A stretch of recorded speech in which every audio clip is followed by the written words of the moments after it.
Hello everyone, welcome back to another stream. Hope you're doing well as always. Ponyboy, Tia Marillion, House of the Red Wine, Happy Hep, Mortis, Boris, Mr. Jigalag. Nice to have all of you again. You're listening to Ratatosker coping about Bloodborne with Saint Riot, but the VOD can wait. What are they trying to cope about? And all that. Yeah, so as Mr. Jigalag says, quote, fear the news spoilers. Apparently there may have been some more leaks in relation to the DLC. I've heard rumors that the final boss may have been leaked, but some people are really skeptical about that claim. And yeah, so whether or not they're true or they're fake, it's probably just best to try to keep one's head in the sand if they want to avoid that stuff. Or even if they don't want to, it just might be better to not feed the trolls, I guess, if they are trolling. Hey, Jonah, nice to see you again. While you're not at work, nice. And Man Ray, nice to see you as well. And Elden Enthusiast, welcome back into the stream. Alright, so yesterday we were slumming it up in Liurnia. So we finished most of Hyetta's questline. We got our little bell bearing. So the last thing we need to do for Hyetta is to go to the Bellum Church. And then after that, I figured we'll probably go to like the Frenzied Flame village, then maybe the Black Knife Catacomb, and then maybe do the Carian Manor stuff before going into Ray Lucaria. Why did I really want to do that? Other than just like showing off the Ronnie stuff? Originally, I'd wanted to do the Iji and Ronnie and Sullivan stuff early so I could have gotten the potion to give to Nefeli Lu, but I forgot my plans and it just kind of had to adjust there. Oh, yeah. But I guess before doing all that... No. Yeah, we could do the Hyetta stuff first. Okay, yeah, that makes sense. We'll do the Hyetta stuff first. Then I might come to the Frenzied Flame village, then this minor Erdtree, then bounce back to that minor Erdtree and all this fun stuff. Jonah finally downloaded Elden Ring on their Steam Deck. You're a PC Master Race now. I'd be careful because... do we even have confirmation that the Shadow of the Erdtree will run well on Steam Deck? I mean, I assume it would, but I'd probably have a backup plan just in case if you want to get the DLC day one. Oh, yeah. Oh, for that new interview. I see what you're saying, Pony. Was that also the PC Gamer interview? Because Mortis linked another quote-unquote interview in the Discord earlier today, and I'm like, bro, this is all one interview that they've just like made 6 articles out of now, I'm calling it.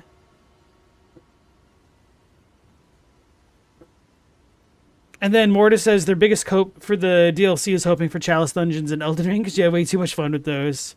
I doubt that, but okay, so within this new... Alright, I'm just going to move forward. Within this new interview, Miyazaki was saying like his wish would be to play a game where he didn't know what was going to come next, so it can't necessarily be a game that he designed. And that got my gears turning a bit, and it made me wonder if Miyazaki and the FromSoft team are working on having procedurally generated dungeons or anything like that. Thought the Wandering Noble up top was like a treasure for a second because he was glowing. Anyway, Sanctuary Stone. Alright, so here we go into Bellum Church. And Hyetta is here since we did the other parts of her quest. It runs way better than you thought, Jonah, on the Steam Deck. And you still got your PS4 if it comes to that. Okay, sweet. Pony's not sure of the interview source. You've just been seeing it go around. It came out like a couple days ago. I think it might have been PC Gamer, but I wouldn't be surprised if it wasn't. So we got the Sacred Tear. So in this Bellum Church, we have a statue of Radagon with his lattice Elden Rune behind him, which is, let me think, one of 3 churches in the lands between that have his statues. So we've got the Stormcaller Church in Altus Plateau, this one, and the Church of Pilgrimage in the Weeping Peninsula. So the one here kind of makes sense because Radagon may have come down from Leyndell and Wed Renala, and a lot of the other stuff in this area does seem to be more Ray Lucarian related, obviously. with a few exceptions of the converted fringe towers to the east and southwest. So, I don't know. Am I going to burn the Erdtree before entering the DLC? Probably not, just so that way I could see if there's anything going on with Melina. Yeah, and as Eldon said, his rune kind of looks like the Web of Weird, which should be tied to fate. And I do think there's a lot of reasons to suspect Radagon and his Elden Ring might have ties to fate, but we'll probably wait for those when we talk about the laws of causality and regression.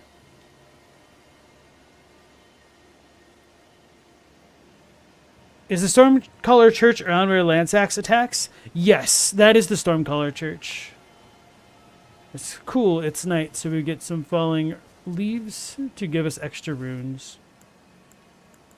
Oh yeah, and because this is a church affiliated with Radagon, we're also going to pick up a bunch of golden centipedes.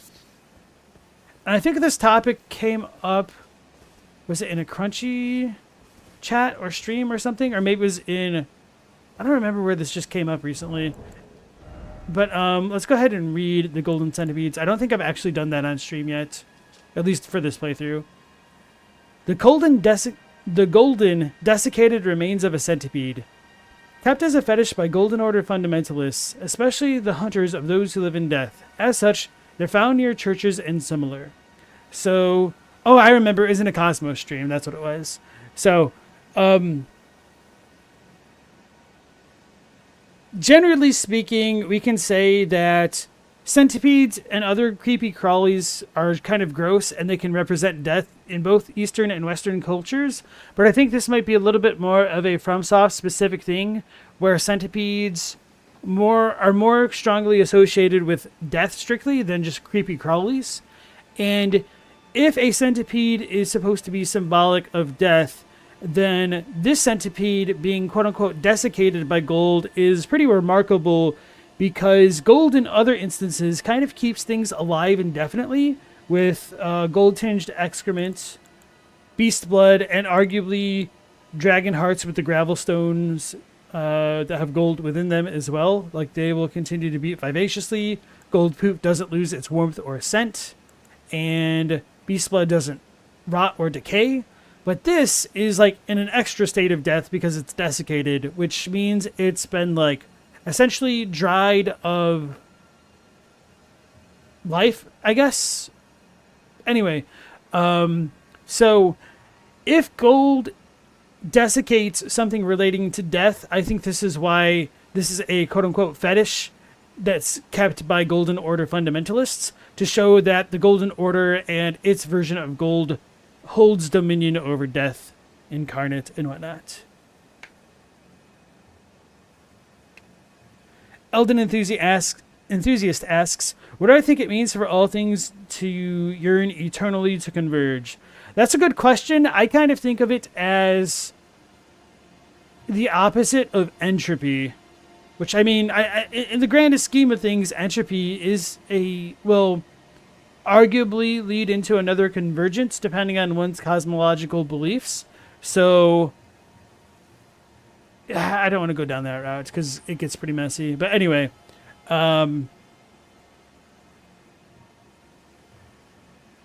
whether or not you want to tie regression to something like gravity, I think there's a kind of similar theme behind it, because gravity is a force that attracts, but not exactly. It's just kind of like a property of the universe. So I think that's kind of how the law of regression sort of works as well. But it doesn't necessarily seem to be regression all the way to the beginning. And then there's the other part that could tie into what's called the regression to the mean, in which the wildest traits within nature will be averaged away over time, which might be why people in the later ages become smaller rather than having like gigantic strength and whatnot, or giant strength rather, and things like that. And so that might be why the crucible traits, like the misbegotten style traits, went away over a period of time. Ponyboy asks, gold kills death? Maybe. That's kind of arguable, but at the very least, it doesn't allow for death to function properly. Could be another way of looking at it. Even though I do realize that there's kind of an oxymoronic contradiction in saying that anything can quote-unquote kill death.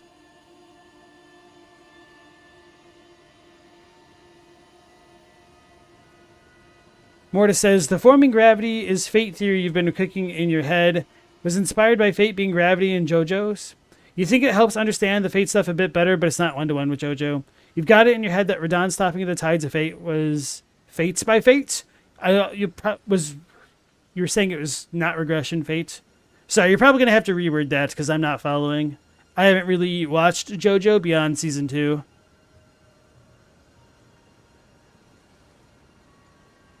And Jigalag says, if stars use gravity to alter fate, it can be somewhat literal as in JoJo. And Jonah says, entropy is like how everything in thermodynamics moves towards equilibrium, right? Yes. Essentially. So if you take the kind of opposite idea of entropy, it's essentially just reversing time, is one way to look at it. And then Elden says, for them, it kind of ties into the Christian idea of all things coming from God and returning to God.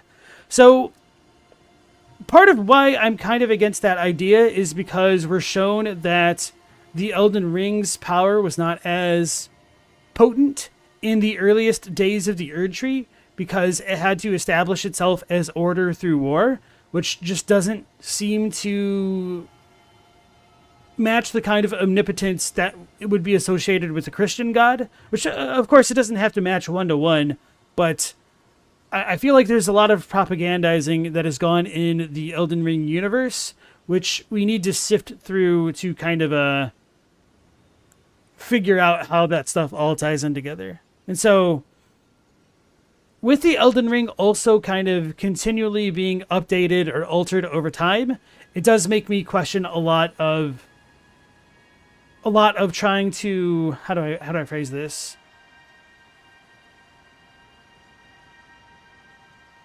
I think we run the risk of attributing like more power, or power isn't exactly the right word, but I can't think of a better one. We run the risk of attributing too much power to the Elden Ring than I think it actually has.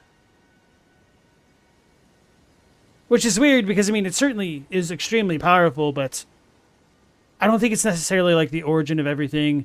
Because we do have like other random things like Estelle, which seem to be independent from the Elden Ring, but I could be wrong about that.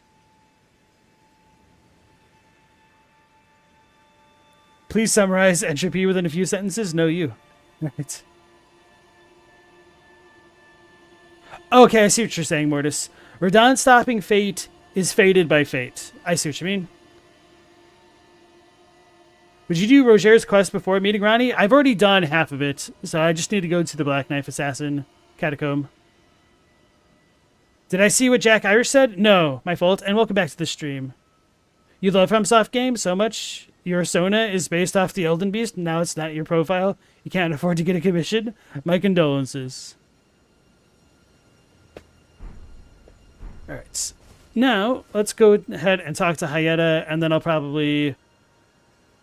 No, let's do it this way. I'm going to talk to the finger reader, and then Hyetta.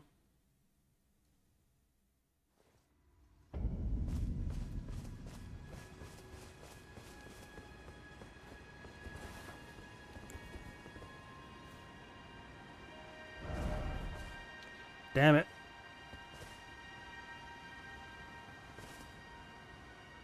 I'm probably going to fail this anyway. You. Yep. Please, I can read them. Your fingers. Please, your fingers. Oh, what a pity it is to be without the right. All you can do is stand at a loss, without even the half-crescents that wish to behold. Before the unmoving, unfeeling grand lift ahead.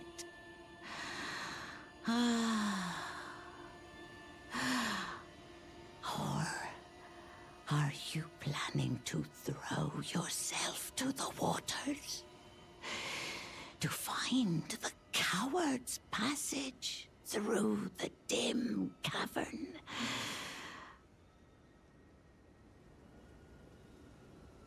Eternally tempted to keep pressing triangle to see if they say anything different.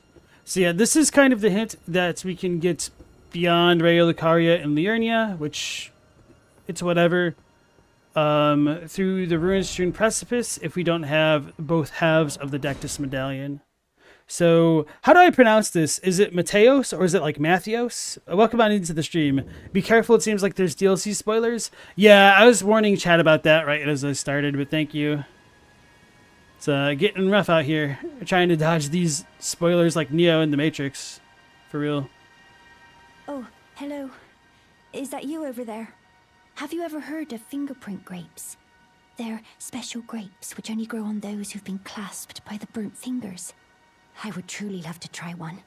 The distant light seems far closer than before, but I can't sense a thing from the usual grapes anymore. Please, could you donate a fingerprint grape to me? Without one, I don't know. I feel like I might go mad. So this is obviously where we get our directive to get that fingerprint grape, and it seems as though she's become a little bit addicted on that distant light given to her by eyeballs. So she kind of got over that disgust real quickly there. And then that also raises the question of, like, has she been getting eyeballs from somebody else if the normal ones don't produce the distant light that she needs to see? They're special grapes which only grow on those who've been clasped by the burnt fingers. Please, could you donate a fingerprint grape to me? Without one, I don't know. I feel like I might go mad. Alright. Jack Irish, I need to get through the game, so I can't just respond to all those random questions. Because they're not that relevant, to be honest. Alright, so now that we did the Hyetta thing, we can get got by some catapults, because I was not paying attention. But I do want to look at that sword monument. I don't think I need to... I probably should get rid of the archers before dealing with that. So yeah, I really like that when we come over here, there's just this random flame chariot for no reason. And for some reason... Oh no, it's the Cuckoo Knights. I thought it was the Lane-Del Knight for a second.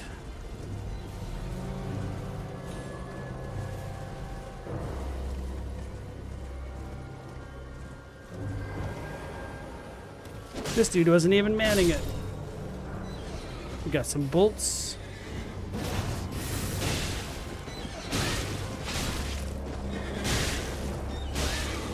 I did not expect to stagger the horse like that.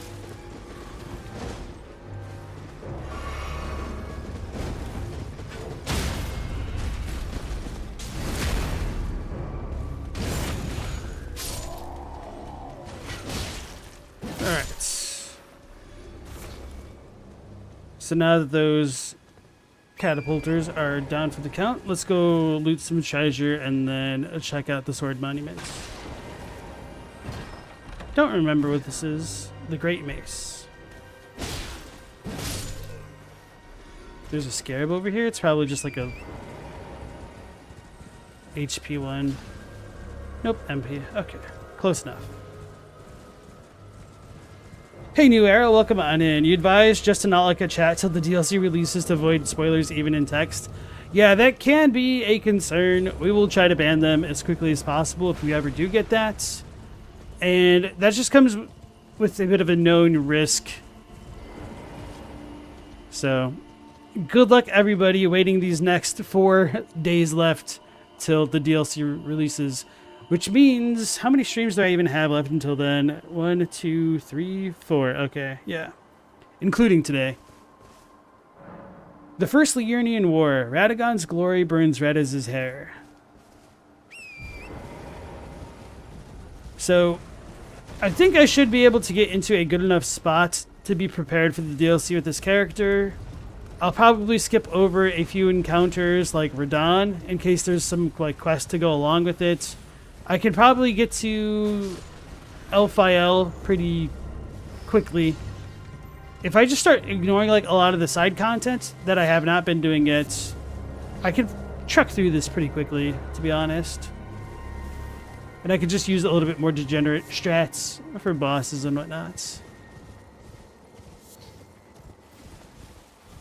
Alright, so as we come up here, we get the, what I call like the Tower of Sauron, because it looks like Sauron.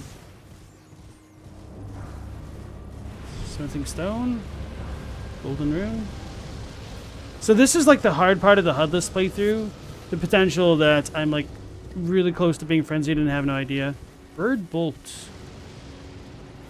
Aren't bird bolts like extremely rare? You can't purchase them? I don't know enough about the archer consumables or arrows to have a good idea about all that.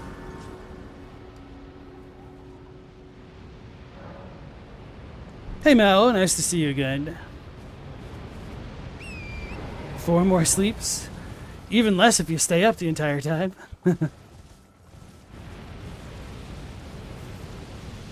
Hey Enter, why have I talked about the statues on the pathway yet? Not in like this, not today, but I've done that a little bit briefly on different ones. But honestly, I find it a little bit easier to talk about them in Lane Delmore specifically. Am I still being frenzied right now? Well, yes. I was definitely in view of it. I got Sauron, guys. You can buy bird bolts? Okay. I just don't even really remember them.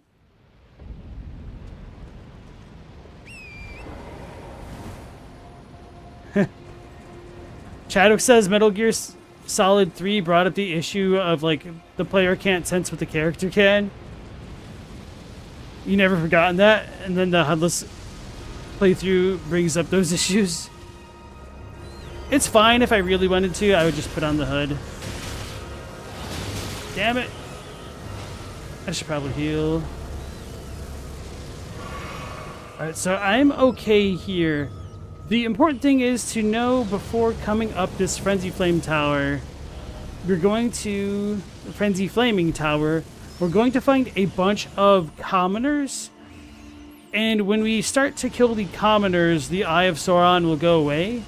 And I believe the reason for this is that the Eye of Sauron is essentially being manifested from their despair and their agony. Which might also relate into the merchants down below. But obviously this is way more robust.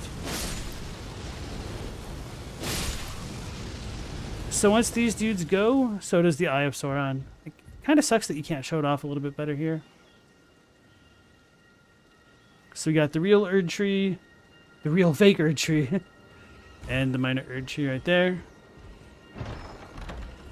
And all that for a Howl of Shabriri.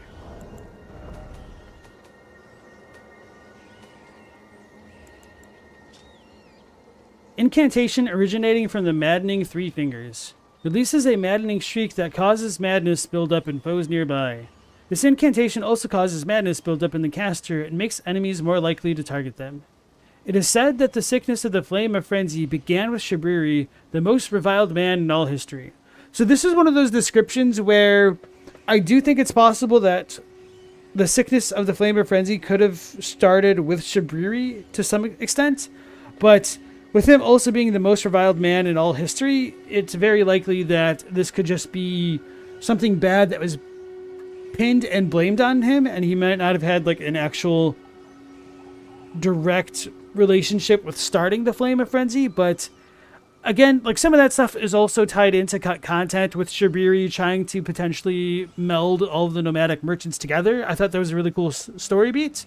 I really wish that we'll get something to expand on that idea in the DLC, but I'm going to be a little bit skeptical and be pleasantly surprised if it does show up.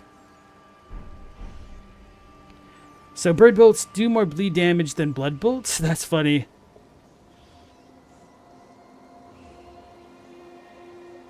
Pony assumed they were channeling it unintentionally. Yes, we are doing Hyetta's quest for now. So I'm gonna teleport here. That way I can regain HP and my flasks. We'll go to the converted fringe tower because it's like right there. I guess we can. No, I'll just leave that up. We'll do all of the Frenzied Flame stuff together, and then we'll worry about that other stuff next.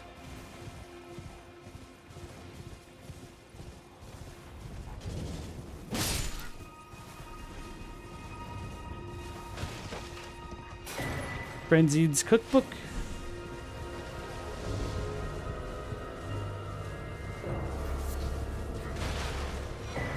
Shabriri's woe.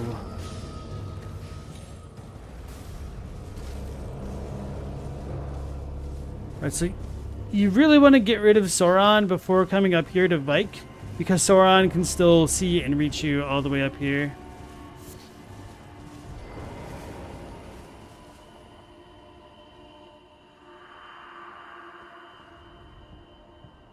Ah, Lord Vyke, it seems that you are no lord after all.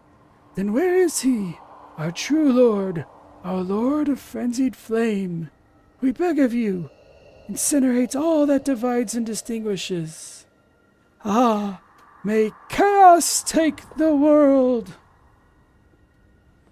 Alright, so this is kind of one of those other ghosts which give us a little bit more insight into the Frenzied Flame. And one of the things that fascinates me the most about these ghosts is that if the dead are in pain and in torture, what the hell does that mean for everybody else? Invaded by festering fingerprint Vyke. So I might die a couple times to him just to try to show off a couple of attacks. So this version of Vyke, he can't be frenzied, which, you know, big surprise. He can't be death blighted. And he actually does use madness incantations, as well as a cool Ash of War, which makes this kind of 3 fingers on the ground. Now, obviously those don't exactly look like 3 fingers, like literally, but it's because of that being a kind of pseudo representation of the 3 fingers, which really causes us to question whether or not the Deathbird and its screech should be considered that of the 5 fingers.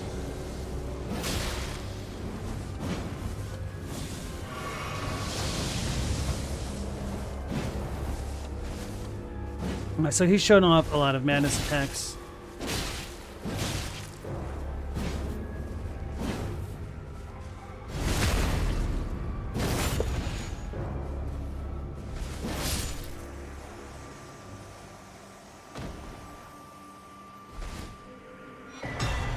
Fingerprint grape plus Vyke's war spear. I forgot that you could get this early. I wish there were more frenzy attacks or frenzy weapons, as well as what are they called? The sleeping ones, but the actual name for it. So we get our Church of Inhibition, which has a statue of Marika with a sacred tear, site of grace, and a maiden. So this is most likely Vyke's maiden who's pretending. I guess her eyes are still open. Actually, that's pretty good, considering that, like, it has no pupils, so it shows she's more dead. Kind of want to compare that to Melena's eyes at the end of her quest. Oh no, I just had the realization that she kind of looks like Miss Chalice. We got the Finger Maiden fillet, I'm not sure how it's actually pronounced, as a clothing item. The robe and the shoes. Okay. This way's faster.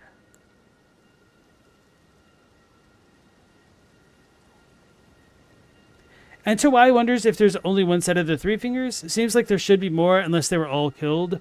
Well, this might help reconcile that idea, because the 3 fingers want all things to return to 1, so it could potentially make sense that there may have been multiple 3 fingers in the past, but they could have converged into one being to kind of like fit their ultimate goal and agenda. And Mao thinks Shabiri is 100% the cause. And then Pony thinks Shabriri was pinned for a crime because he's a liar in general, and then being unjustly persecuted caused him to frenzy, becoming the monster he was painted to be. Yeah, I could see something like that happening. Is the stream lagging, or is that just your $60 Walmart phone? Oof, I hope not. I haven't dropped any frames on my end, so it might be your phone or YouTube itself.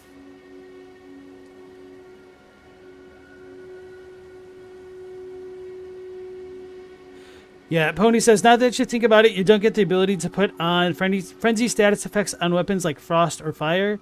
Exactly. That, and same thing with the sleep and even black flame. That'd be a cool cosplay you could see her doing.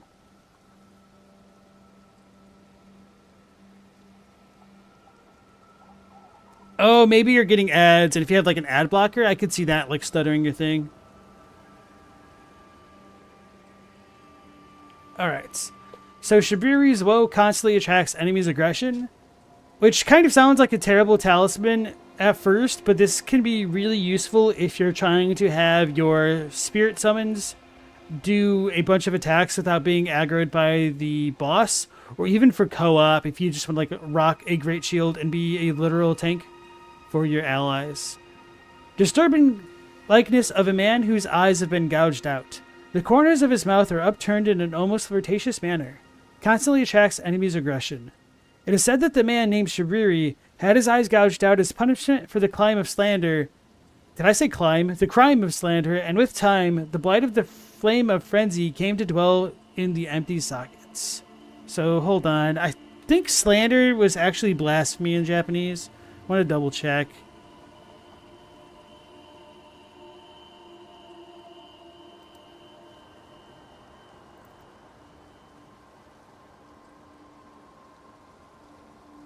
No, not exactly. Okay.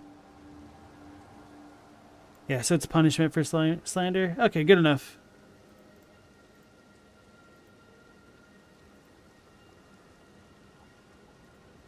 Alright, and then what else did I just pick up? We got Vyke's spear and the fingerprint grape. I thought there was something else in the village. I know I picked up the great mace, but I wasn't going to worry about that. And the fillet. Anyway.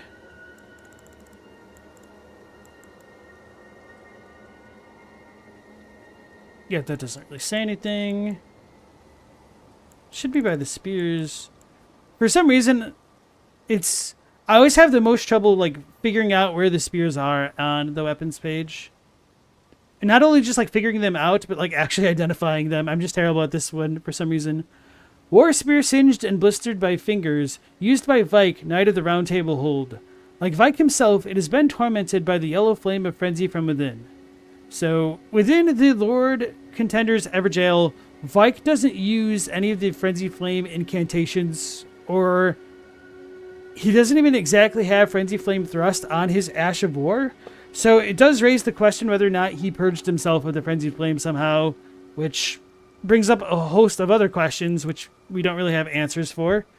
And yeah, I guess I can just like leave that there. We don't know.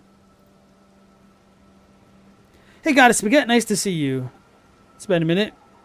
Yes, I've already killed D. For the lore.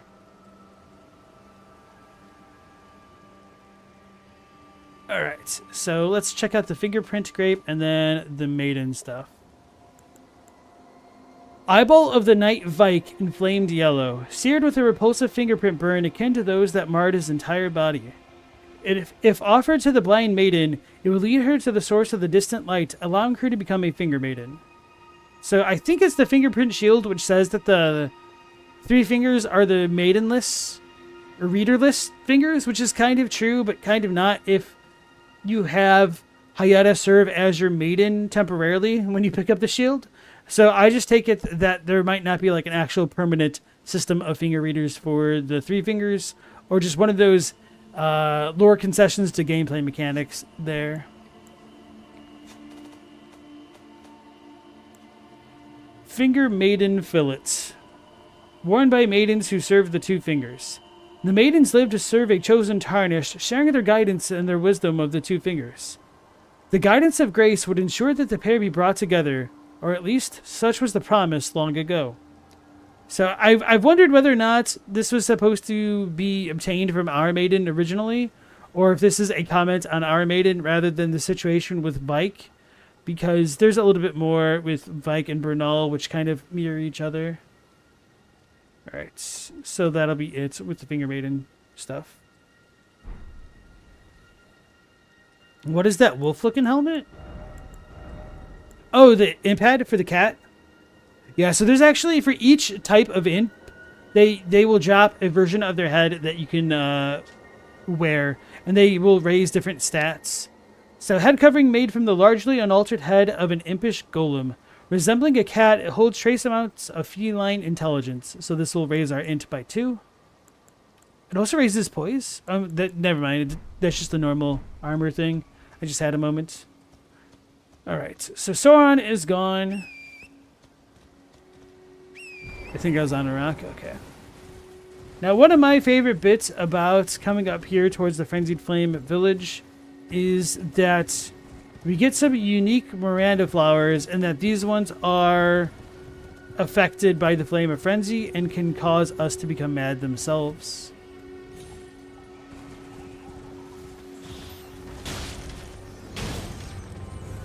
That's a tanky scarab. I'm gonna die.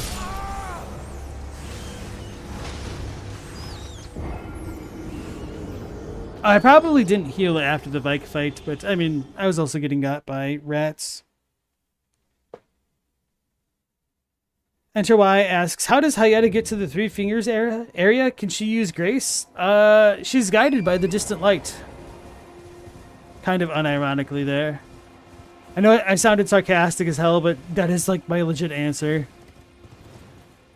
It wouldn't surprise me if she could use grace, though. Actually, I don't really know if maidens can, like in the same way that the tarnished can. And that might sound a little bit silly at first, and it seems like they should be able to just on the face of it, but I feel like that would just be one of those assumptions that we would take things for granted, but we don't actually know for sure. Frenzy Burst. Damn, no, these things actually do damage then. Okay. Oh, that's what it was. Wait, was it? Did I get a spell? I think I already read it, though. Yeah, I read it. Yeah. That was a Soren one.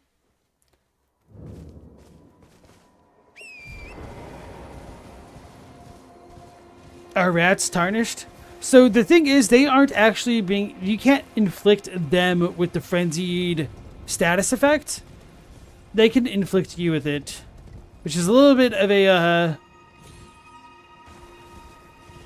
I don't want to say like a play on words, but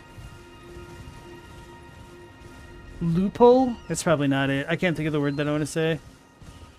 Bro, where are my roots? So we got our Frenzied Flame flowers doing their business. I might just turn the HUD on for that.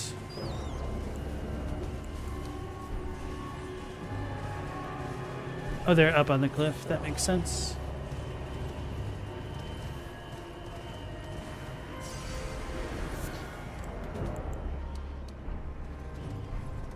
Alright.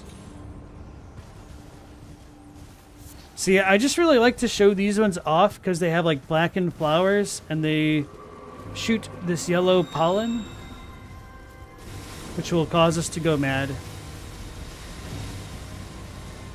Damn gold mask looking like guy. But they're still weak to fire themselves, so they got that going on for them. Alright, so yeah, that's pretty much it with the Frenzied Flame village without like looking at the denizens within. If I had the Frenzied Flame stones to use, I might use them on the knights to show that they're not actually like followers of the Frenzied Flame. Oh yeah, and I guess we've never gone into one of the random cemeteries, but you can get a bunch of golden runes from the coffins here. So I guess they may not have been given Erdtree burial or anything like that. So let's hop on down here. Get this side of grace. And then we'll probably just teleport to the Black Knife Catacomb side of grace. The Frenzied Flame one.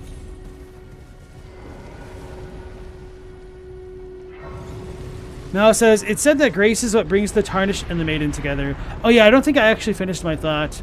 So, even though we can teleport, I don't know if that's something maidens can do, or if that's just an ability that they grant us.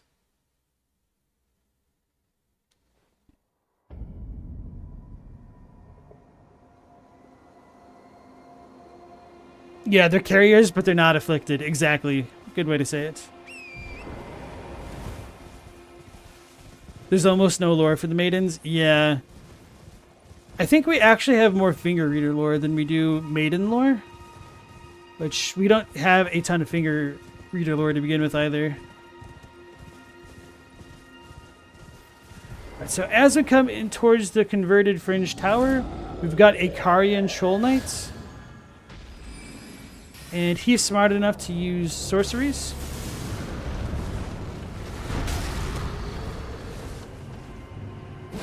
But not smart enough to not fight me.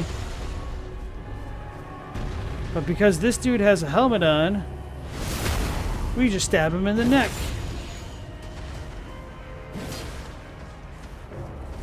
I'm stuck.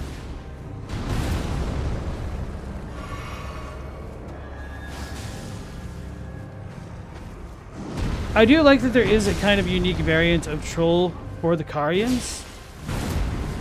I don't know how that didn't hit me, to be honest.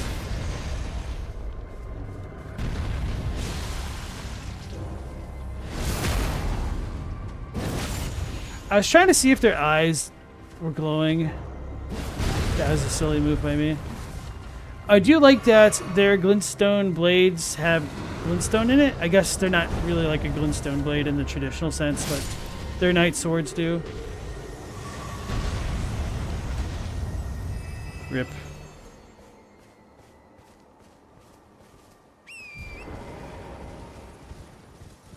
I should probably be checking out all the rises now that I think about it, just to get the memory fragments. So this is the converted fringe tower. May erudition light the way. We don't have the gesture yet, so we can't get in the normal way by solving the puzzle.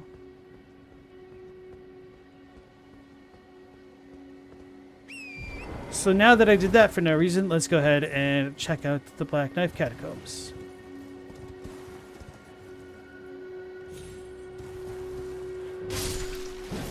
Well, that was the easiest dragonfly kill I've ever had.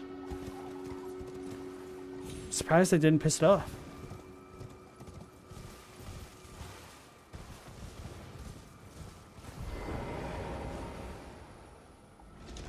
Yeah, so my first time coming through the game, I actually just farmed the crap out of this dude.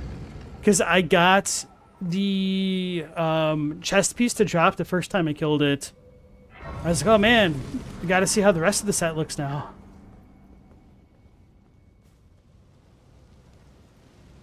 Why's it gotta be so dark?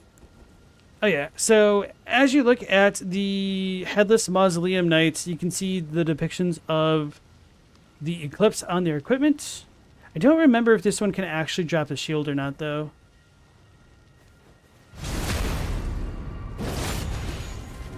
Jonah says, am I running a cleric? Not exactly. I am running a Confessor, which is sort of like the idea of a cleric, except worse.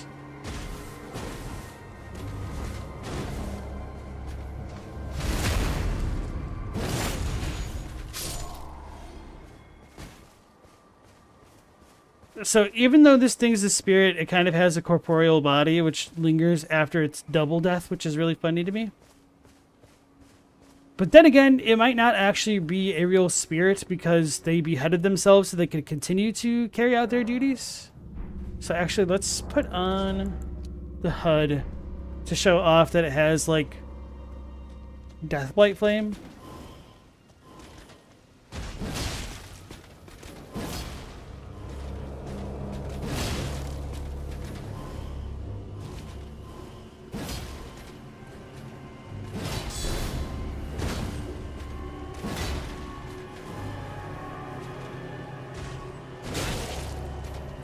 Yep, so can Deathblight us? Oh, I rolled too early. It got me. And they have like wandering mausoleums depicted on their surcoat breastplate thing.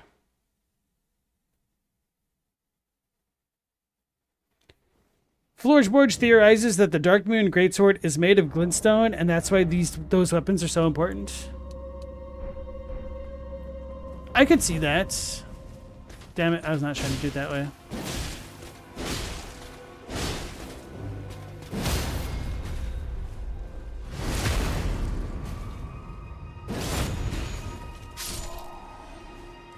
I was hoping I got lucky with the drop. Alright, I'm not going to mess with these anymore. I farmed enough. Alright, so there's a couple different ways we could do Roger's quest. We could initiate it with him directly, and Ronnie will have dialogue talking about her being onto our plan, but that's if we talk to him at the round table hold and he tells us about the Ronnie mission. So I think I'm going to avoid that, because I figure most people are probably going to be more familiar with that routing than just meeting up with Ronnie directly. So let's go ahead and check out the catacomb.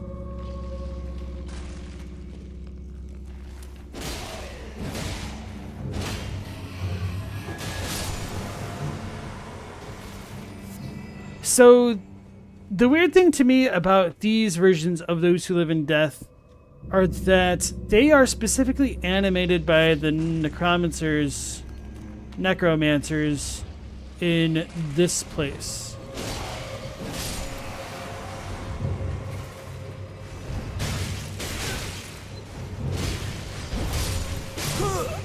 I was afraid of that. Okay.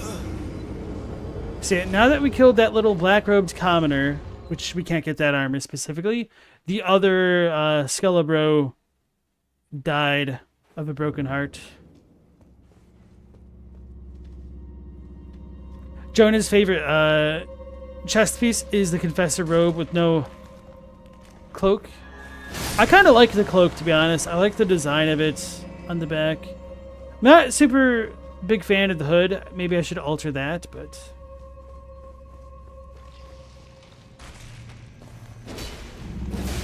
I tend to forget what's in each of the side rooms of the chalices for the imp keys.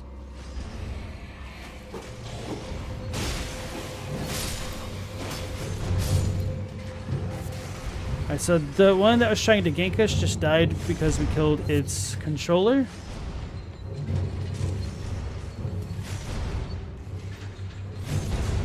If I continue moving, these things can't hit me. Alright.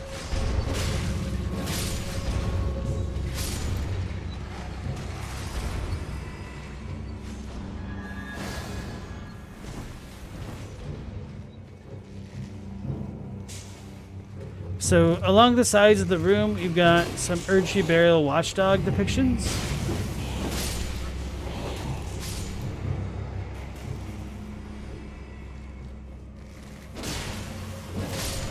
All right. So I managed to find all of this stuff blind on my first playthrough, because I'd be paranoid and roll into walls like this a lot. So we got Grave Glovewort tier 4. I still need to tier 3 for my bandits. Alright, Pony, thanks for dropping in, and you take it easy for tonight. Good luck with your stuff in the morning, and good luck with all of the medical stuff, too. So, this might be painful. This is a Black Knife Assassin, but I believe it doesn't... Oh, wait. I think it doesn't have all of its HP to start off. Okay, no, this one does. I thought there was like a wounded one. But anyway, this one doesn't turn invisible for whatever reason. Why did that tracking happen that way?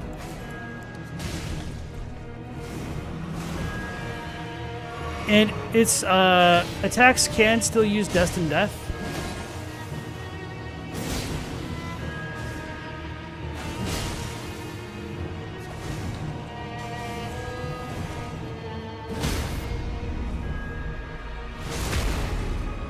These things bleed a black mist. They don't have faces, but the rest of them seems pretty corporeal. Uh-oh. It can do a jumping attack, too. I was trying to dodge and heal. Oh god. Why did it track that way and then I couldn't recover?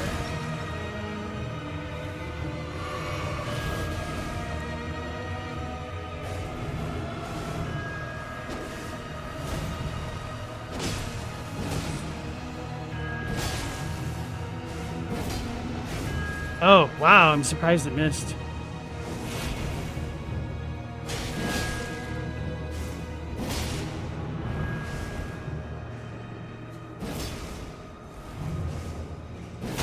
There we go.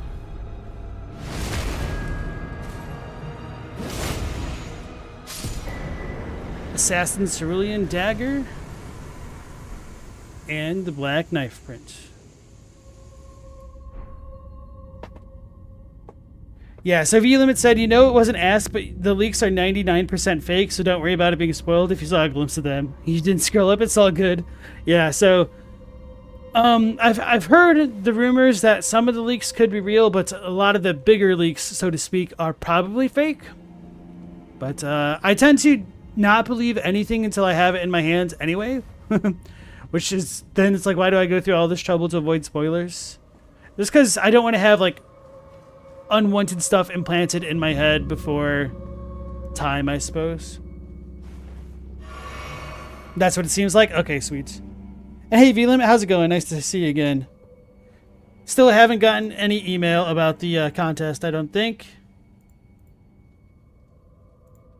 Alright. Elden wishes we could have fought the leaders of the Nox instead of the less important ones for more lore on them, and the Black Knife Assassin plot. You're disappointed we didn't get that in Noxtella. I have a feeling we're probably going to see more Nox type stuff in the DLC, but certainly maybe not like the actual participants in the Night of the Black Knives, though. Alright, V-Limit says nobody else has gotten any emails yet either. I kind of didn't expect emails to come out to begin with. Because they made it sound like the 20th was when everything was being decided, despite the contest stipulations. But let's be real here, bro. Those contest rules weren't exactly the most precise to begin with, so I'm not surprised that the announcement isn't going to be as meticulous either. So we got the big crab that I don't want to deal with. So we finally got our Grave Glovewort tier 3, which we needed. A rune arc. Pretty sure there's nothing too important in here. I think there's a spirit ash from like the real boss. The real fake boss. I don't know if I can actually teleport out yet. And it doesn't help that I'm in combat. It'd be cool if the winners had time to prepare a short acceptance video or something, as unlikely as that sounds. That's actually a really smart idea. Uh-oh. I'm out of the juice.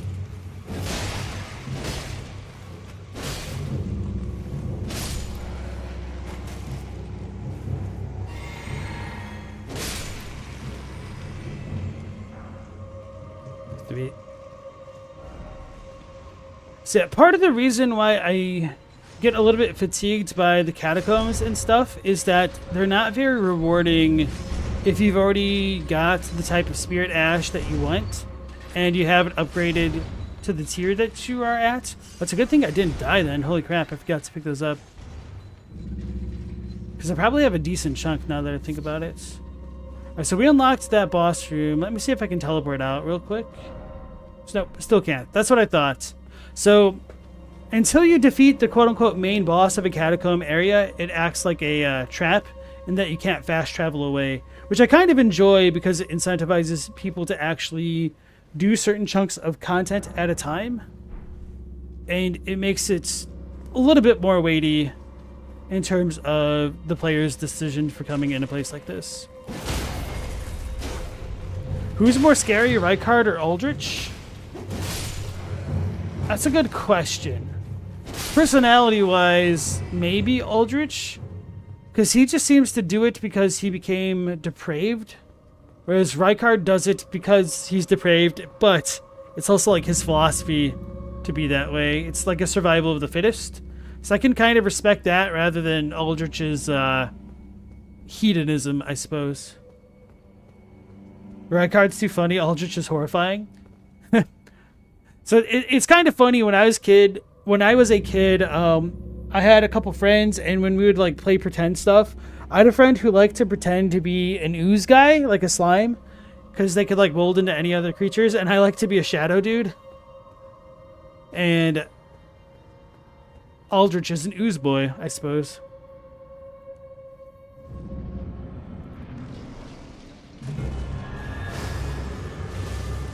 Oh, Lordy coming.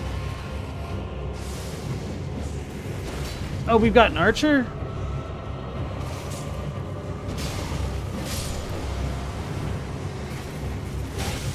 Damn, he quick stepped like crazy. Roll away. Where is he? Okay, he over there. Oh, Lordy coming. Oh, Lordy coming. I do not mess with cemetery shades because they can ruin my day real quick. Okay.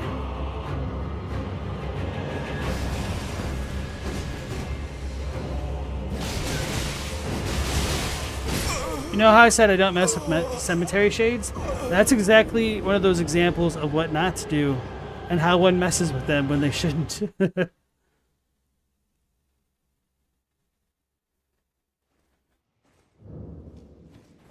I forgot to level up. I am gonna have to grab my runes. That's annoying.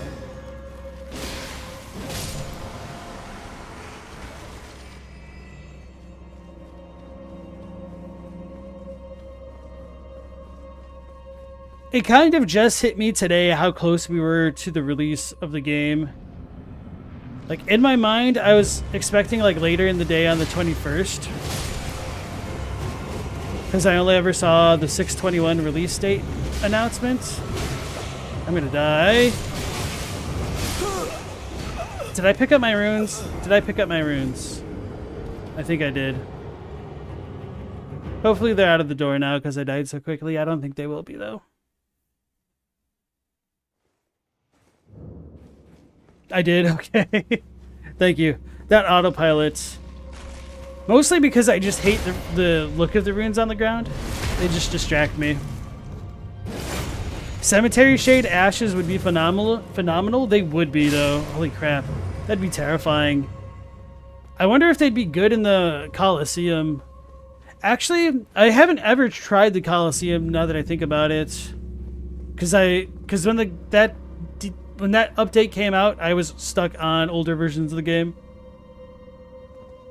When Jonah was a kid, they were always a cheetah. Nice. Elden One's Rune Bear Spirit Ashes. I feel like those would be OP. But if we got something like that, I'd also like a Land Octopi.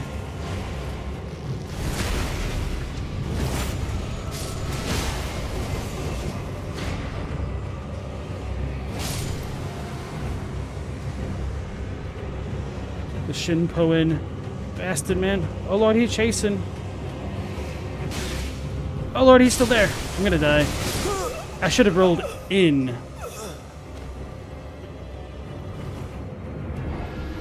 And healed. But they were both chasing me.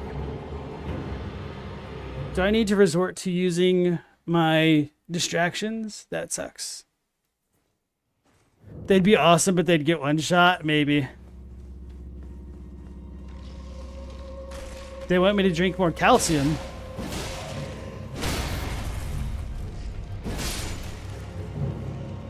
I'm just thinking of Ralphie and his Ovaltine commercial now.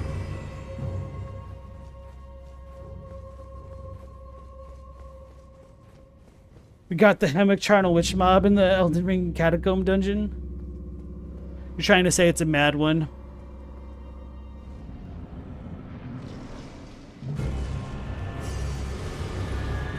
I'm gonna get slimed? Okay.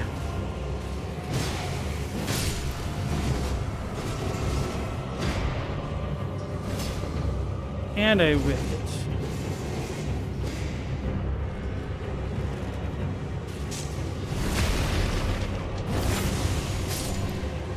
Oh no! Why did it lock on that?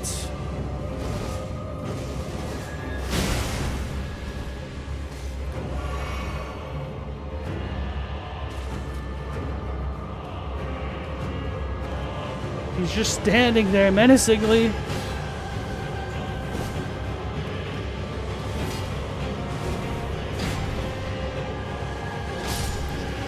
Whoa! I thought that dude had way more health than he did.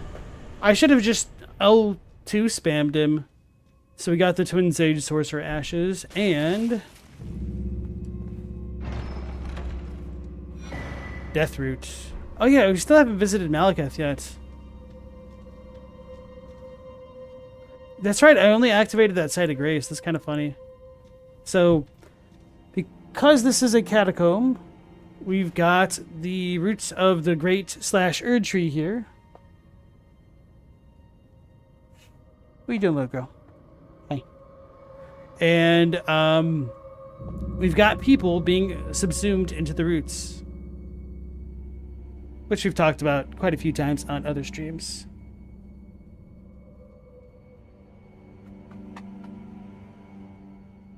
All right.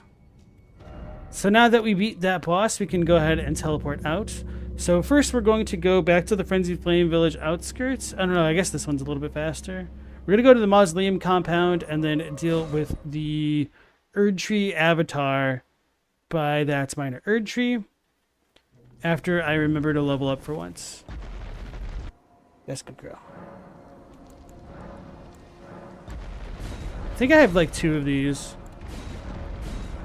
Okay. Oh, 3 levels worth. That's pretty substantial. 1, 2, 3. Then I think I'll pretty much be done with endurance for a good long while now.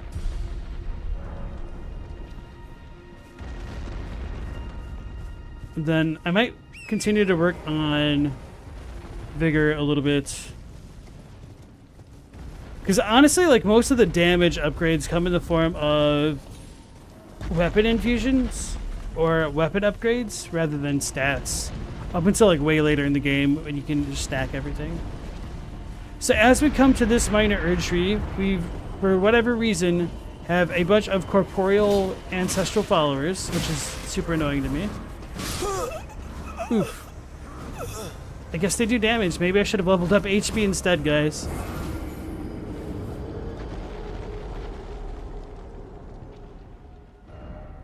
Oh, sweet. Steak America.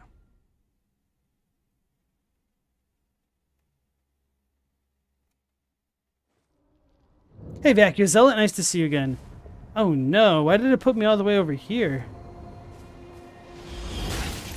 Pro. It's not what I wanted at all.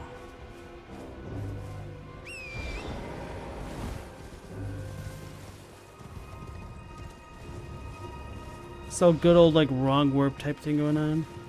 Damn it.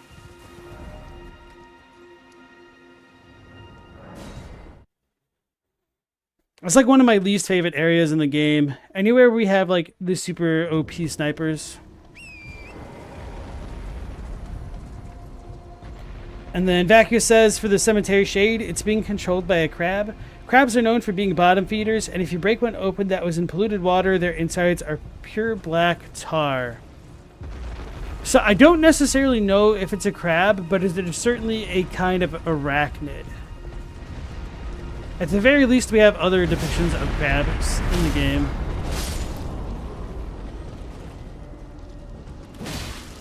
Do I need to kill these dudes? No, but we're on our revenge tour.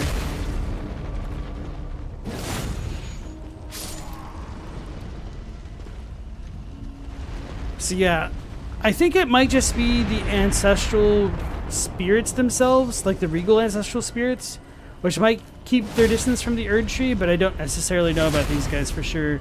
I want to double check that item if I pick it up this game. And before I became more familiar with their gestures, it's just MP1, FP1. I wondered whether or not these things are doing fire spur me on and they wanted to burn the Erdtree, but they're not. They're just doing some nondescript dance that they've got going on.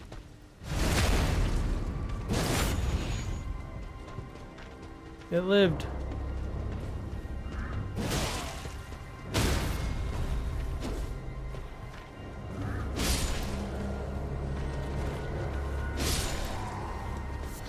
Only thin beast bones. Wait, these are facing the wrong way. No, they're not. Okay. Tarnished golden sunflower. Yeah, so all of the sunflowers face the big Erdtree, not the minor Erdtrees.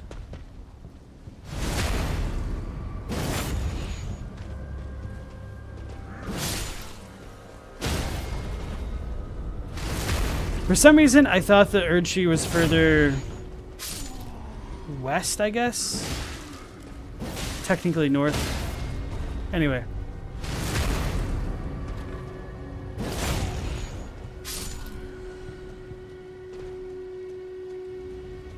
Now we've got all those dudes out of the way, we get an Erdtree avatar to battle.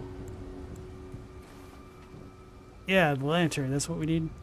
So as I pointed out when we went into the Fringe Folk hero's grave, it looked like there was a kind of dragonoid type thing depicted on the banner, but I also think those dragonoid banners kind of resemble those of Erdtree avatars, just that the avatars themselves don't have heads, which is a little bit weird. So, with that being said, perhaps there's a possibility that there is a draconic relationship between the Erdtree and the power contained within.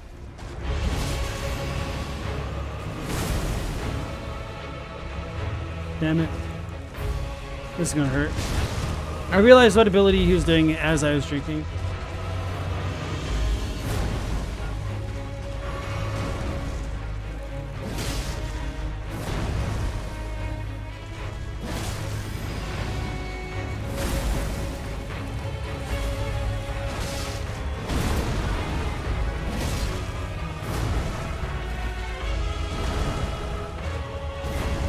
Sweet.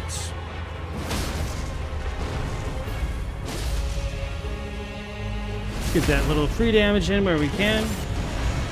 Yeah, I'm definitely going to do Volcano Manor's quests for Precipice's Vial.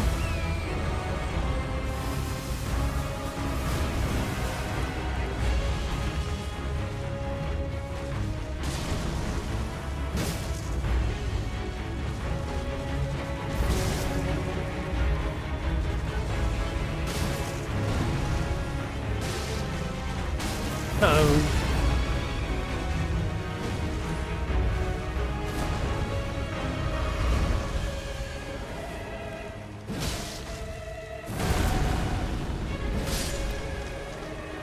Easy.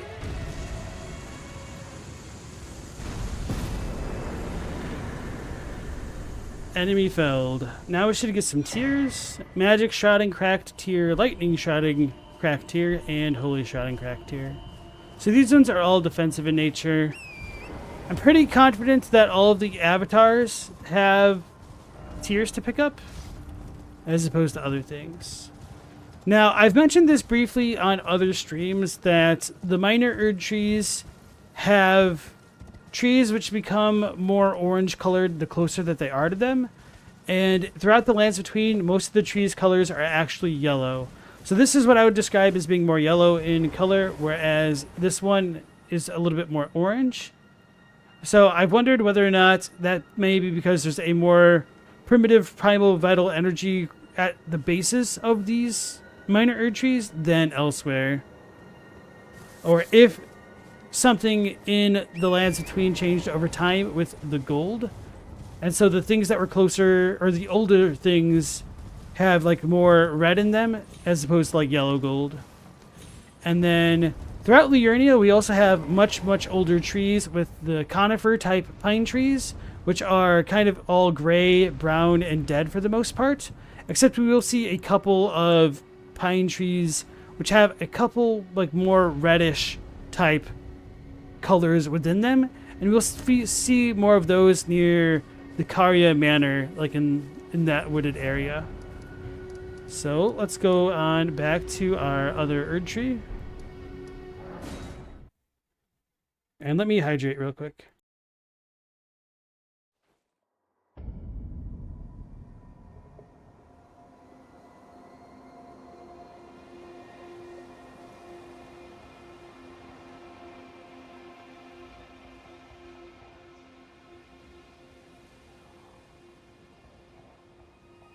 Hey MK, nice to see you again. The mausoleums with bells are just like your neighbors upstairs? Oh no. I'm assuming more because of the footsteps than the actual tolling of bells. And then Elden was saying that they feel sad for the sun in Elden Ring, and just Chadwick was like, yeah, what the hell's going on with the sun anyway? So that's a good question. It seems as though the seed of the sun and the time of the sun should have predated that of the Erdtree. Maybe we'll get lucky and get a good minor Erdtree Guardian drop. Maybe not, because there's not a ton of them over here. Let's do this for once. Yeah, so the seed of the sun is long gone, presumably subsumed by the power of the Erdtree, because we're told it had once shone bright and gentle as the sun, but it doesn't do so anymore. Got a little bit greedy there. Oh, still got me.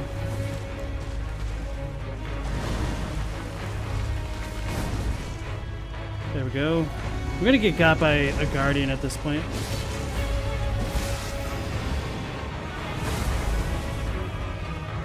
I thought that was the one where it's gonna summon a bunch of stuff. Oh, I'm lucky that I had the flask thing on. That's gonna hurt me. Okay. That's what I get for buffing and making fun of that other one.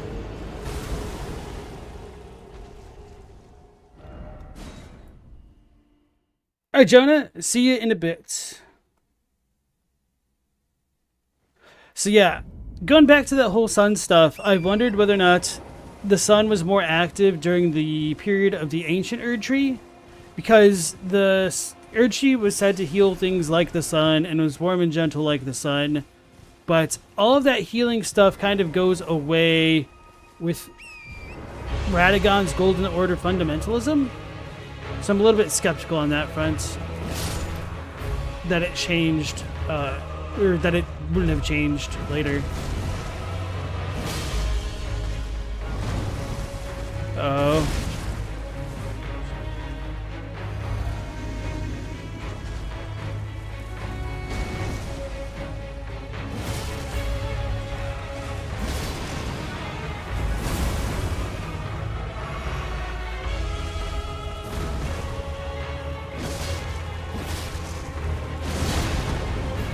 Three hits is too many.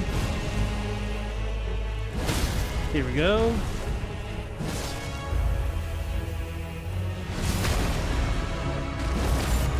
These are like birch trees? Yeah. Uh-oh. Uh-oh. Uh-oh. I panic rolled too much. Alright, I'll stop buffing, because that's what's screwing me up. You know, he's taking it more seriously because he's scared of fire.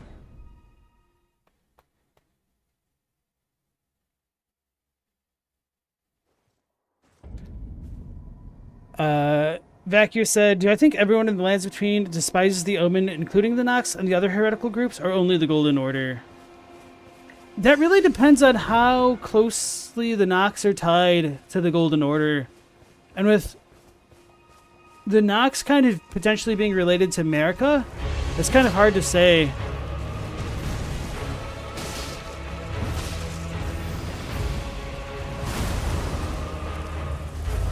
Sweet. That's a good question, though.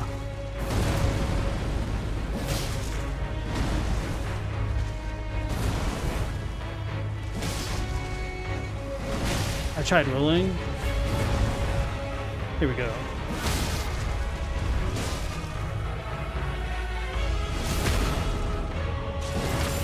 You never thought about that? Is there no sun in the sky?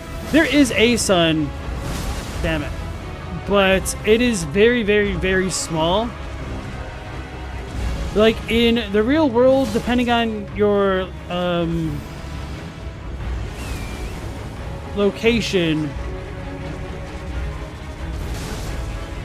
the sun is probably about the size of a United States quarter in the sky. Same with the moon.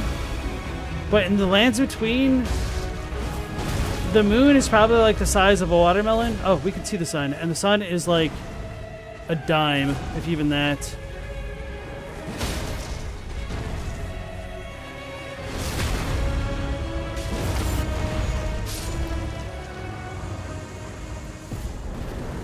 Enemy fell. Told you guys it was the buff. Yeah. Cerulean Crystal Tier and the Ruptured Crystal Tier. The Ruptured ones are really fun. Alright, Elden, you have a good night. And thanks for posting that alchemy stuff in the Discord.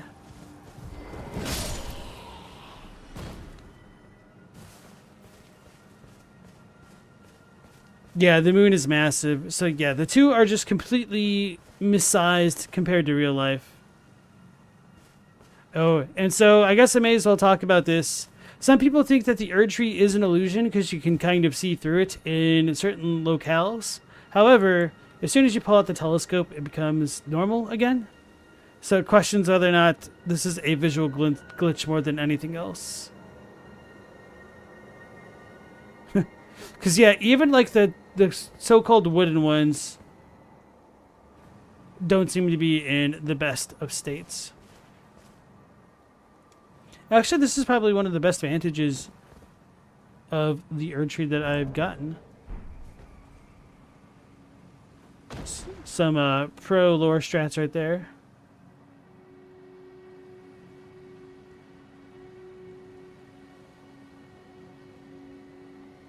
So yeah, although you can't exactly see it here, we do have more wooden branches at the very, very top, like not as gold ones.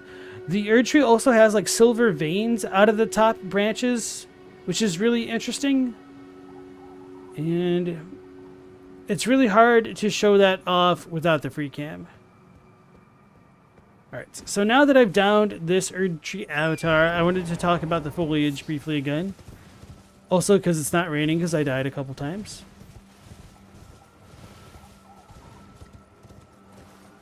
Also, I hate the stupid-ass laughing sound effect in Liurnia that was reused from frickin'... Damn it, what are the Misty Woods called in Dark Souls 2? You guys know what I'm talking about if you played Dark Souls 2. So, okay, this will be good. Compared to the rest of Liurnia, which has actual green leaves from their trees growing in the lakes, and the lakes alone, we've got the yellowy base type of tree on the lower portion of this kind of a hill next to the minor Erdtree. And as we look higher and higher, we can see more orange get introduced into the tree line. Or like more red, rather. So, I've expressed this thought briefly before on stream, and I really don't have much more to say about it, but I think it's possible in the days of antiquity, the leaves, at the very least, of the Erdtree and or its gold may have been more red in hue. And then once Radagon became Elden Lord and kind of instantiated Golden Order fundamentalism within the Elden Ring, I think that's when the minor Erdtrees could have undergone a change with the real Erdtree, the big one, and switched from having a redder color to a more yellowy color. But that's just a bit of a tinfoil theory for now. I said tinfoil like I was Korean. Okay.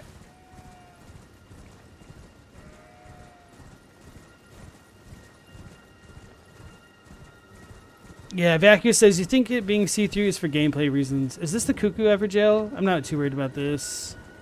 Actually, do we get the armor set from this one?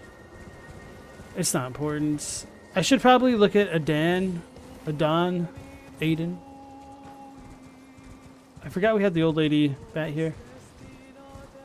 But I don't want to deal with her. I think I've skipped the side of grace that I wanted. Okay. Here is another one.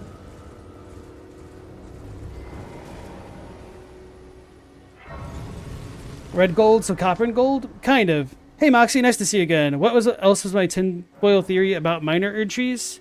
So I kind of covered it already, and now that we're in this section of Liurnia, I can talk a little bit more about the foliage again.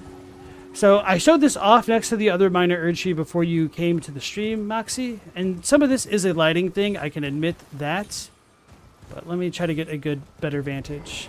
So within certain parts of Liurnia, you can see a deeper red in the trees, which I think are older than the others, relatively speaking here. Oopsies. So most of the pine trees, the coniferous trees, which I would reckon to be older than most of the other trees in this area, are going to be gray and brown as though they've died, whereas the deciduous trees, the normal looking trees, the not pine trees, will have yellow leaves. So I think things in the ancient times were more tinged with red, and then I think there was a change in the Erdtree to cause things to become more gold over time. So I think the things that have more influence by the Erdtree are either going to be red or bright yellow. And part of my rationale comes for that is due to the faded Erdleaf flowers, which say that they were fed by the leaves of the Erdtree in antiquity. And the term used for like the faded Erdleaf flower is kind of the synonymous with being tarnished. Because to be tarnished in Japanese is essentially to be faded, which is kind of a funny joke in American English at least. To be faded is like to be high and or drunk. I think both. Or anyway. Not important. Irrelevant, really. So we get Erdleaf flowers. Oh, maybe there aren't faded Erdleaf flowers. I'm thinking of something else then.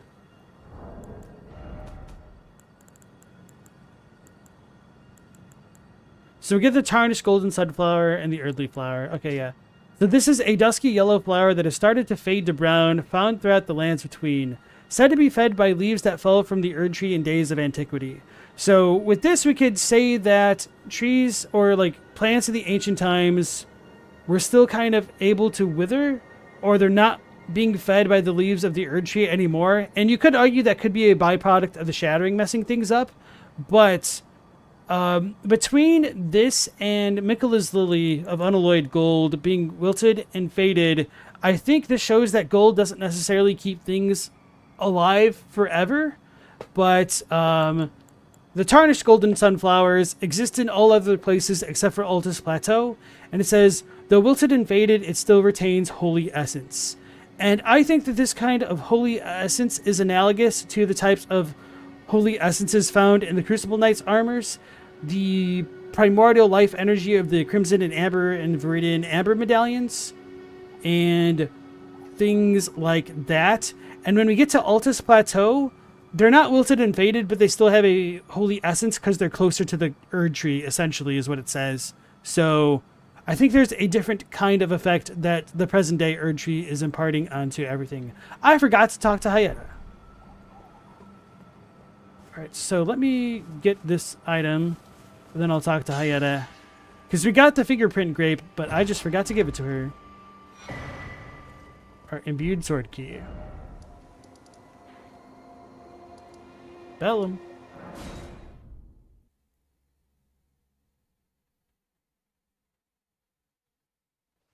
You think it's see-through sometimes because they want you to question it? Oh, we've questioned it, all right.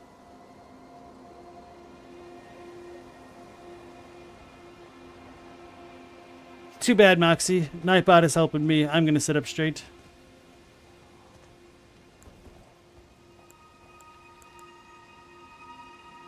They're special grapes which only grow on those who've been clasped by the burnt fingers. Please, could you donate a fingerprint grape to me? Without one, I don't know. I feel like I might go mad. Oh. Oh. A fingerprint grape. Tried and true. What a wondrous thing. A fingerprint grape. Oh. How sweet. Yet, how it burns. Thank you. I've composed myself again. May the blessing of the fingers be upon you.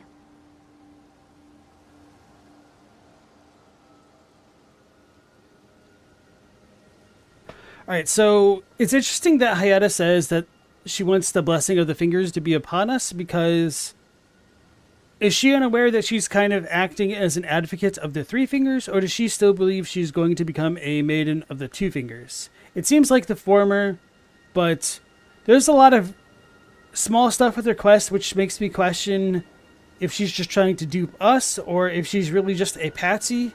And part of that ties into the way that she subsumed the identity of Arena and all that, but there were some other contextual clues which I talked about in the previous streams, and I'm failing to remember off the top of my head right now. Have I ever heard of Dionysus? Yes. And Bacchus? Yes. So, Throne 6810, nice to see you again. Moxie was asking, you wonder why the grapes keep her from going mad. I don't necessarily know if they do, because she is kind of always immune to the effects of the Frenzied Flame from the beginning, so that might just be something within her character, which allows her to withstand its effects. But that could just be a gameplay concession to lore, or vice versa. Anyway, not too important. It could just be that she has a duty from consuming everything, and so her duty would allow her to act in the favor of madness, even if she doesn't necessarily go mad herself. And there's also that huge trope of insane people not being aware that they're insane, so that could play into things as well. Thank you. From the bottom of my heart. I'm sure I'll be a finger maiden. Yeah, Dylan, nice to see you again. And Godzilla, she kind of suggested that not eating grapes might cause madness if she stopped eating them. It could be that the three fingers want her to act on its behalf. And so it could just be holding off on its disastrous effects because she might actually be useful to them. Could be another potential reading of things. So I talked to Hyetta. Let's go see the merchant down here. And then I'll go back to the Precipice of Anticipation and read everything with like the black knife print and all that stuff. So this dude, I believe, has Frenzied Flame eyes. Some of the merchants do actually have Frenzied Flame attacks. I know the one in Altus Plateau by the bridge that leads to Gold Mask can use frenzy stuff. What do you need? I don't want any trouble. So we could get the Nomadic Warrior's Cookbook, which gives us the Bone Great Arrows and Bone Ballista Bolts. But most importantly, he has some Bewitching Branches, which I will buy the lot of. Tree Branch blessed with an incantation of unalloyed gold, craftable item. Pierce a foe using FP to turn them into a temporary ally. The Empyrean Mikola is loved by many people. Indeed, he has learned very well how to compel such affection. So this is one of those item descriptions which ties into how Millennia says Mikola is the most fearsome Empyrean of all, and how that narrator in the DLC trailer says, pure and radiant, he wields love to shrive clean the hearts of men. There's nothing more terrifying. And it's because of these little tidbits that many people are very leery of Mikola and his involvement in the upcoming DLC, and why many people believe that he could be somebody akin to Griffith from Berserk, which I don't really want to touch on because it's been done to death. So this is the Rift Shield. You get it with the Prisoner class starting out. It's a small metal round shield depicting a sinister rift, an antiquated charm that glares back at an enemy. It boosts focus. So I think some people have theorized that the Rift Shield might depict the kind of rifts that you see in the Everjails. I don't entirely know how I feel about that. I think it's probably just a reference to the kind of, are they Eye Shields or Rift Shields? They're not Rift Shields. I forget exactly what they're called in the Dark Souls series, but there's pretty much a shield which looks similar to this. And they never really had any super substantial lore, so maybe we'll get something to expand on it, but it's just one of those throwbacks, I think. All done? Well, be on your way then. Alrighty then. Let's go back to the Belfries. Oh yeah, and one thing that I didn't point out as I just kind of booked it up here is that we got a bunch of Troll Carian Knights that are Mausoleum Knights and Headless who patrol this area. Oh no. Troll on patrol. How have I never thought of the pun? Feels disgusting, man.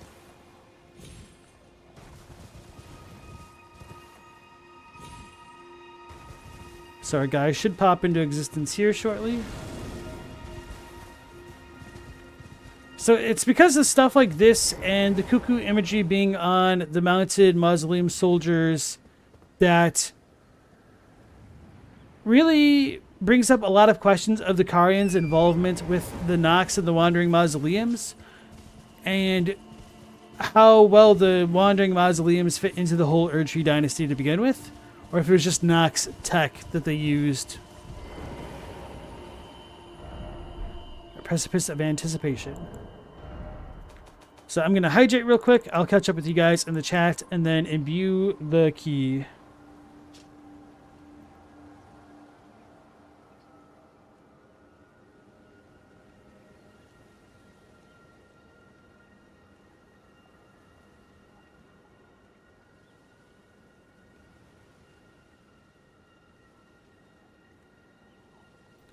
All right, so yeah, as Ponyboy said with Hyetta, they think that that Hyetta went mad from the grapes, and Hyetta doesn't feel right without being mad, so she only feels like she's not going to go crazy when she is in fact going mad. So that's a little bit of a word salad, but I know exactly what you're saying there. And then Moxie was saying, going back to Bacchus, did Marika murder Godwin in madness? I don't think so. I think Marika is probably very lucid up until she was driven to the brink, and I think it's Deathroot specifically, which would have pushed her hand one direction. Hey, Vorb, nice to see you again. The Griffith comparisons are iffy for various reasons, but even if Mikola isn't downright like Machiavellian-type cunning with using his charm to make his followers bend to his will, he could also just be using that power in a chaotic good way. Yeah, I guess that would be a chaotic good way. Well, yeah, it's certainly not lawful, overriding somebody's will. Yeah. Enter Y asks, what's this point to the teleporters and the 4 Belfries in the game, and why are they gated by ultra rare keys? So, I can't answer like the gameplay side of questions about that, but I think it shows that there's probably a certain history to the Lands Between that is not well known to the public. If there was a kind of culture which dominated the Lands Between before the forces of the Erdtrees, and that's kind of hinted at in another way with all of the Blackstone Towers, which have the Nox memory stones within them. So, good question.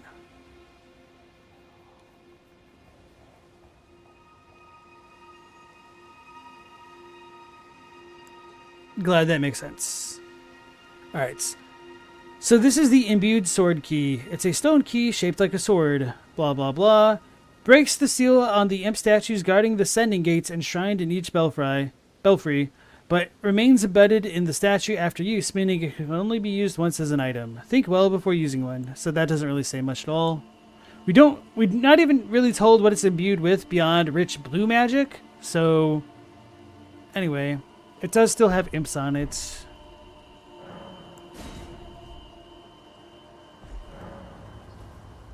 Another oddity about the Belfries in particular is the depiction of the dude on them.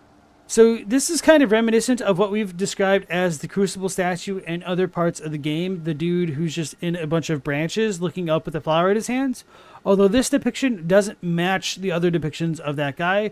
So it seems like he might be more related to the Ul or Erd dynasties, just because he tends to match the depictions of the statues of those places.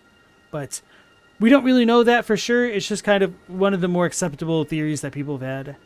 Now, one of the things that I like about the Belfries in particular is that they have this kind of baldachin engraving on them as well. So there's a skull at the top, so it's kind of related to death, and then like the curtains. So there's just a lot of really different things going on with them, which really entice the imagination because we have almost nothing on them at all.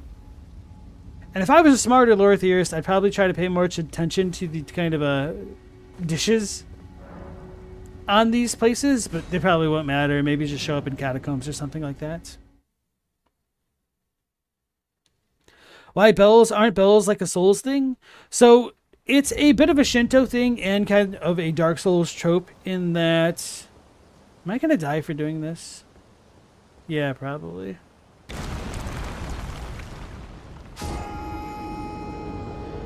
Anyway, it's a bit of a Shinto and a Souls trope in that every time a bell rings, an angel gets its wings, and every time a bell rings, a chosen undead, tarnished champion gets awoken to set the world to rights.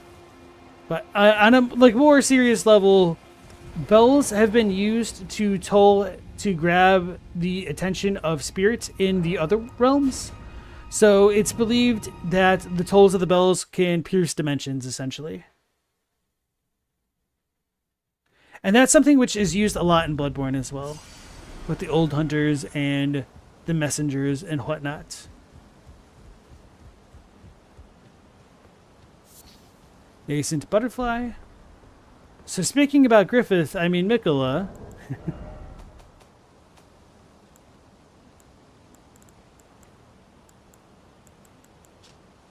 We have an arcane butterfly with translucent wings.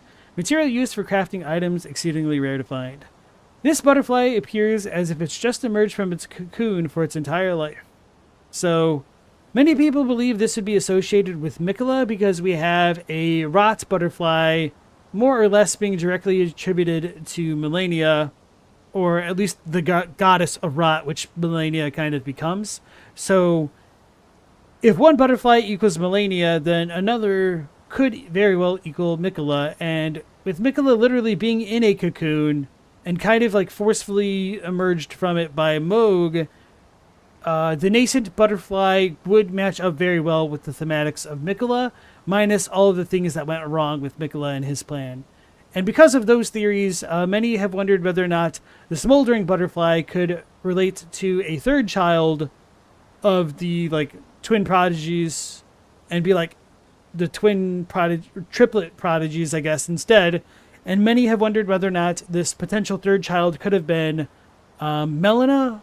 Now others are wondering if it's Mesmer, and there's always the possibility it could be another child that we haven't heard of at all yet, like Gileonor.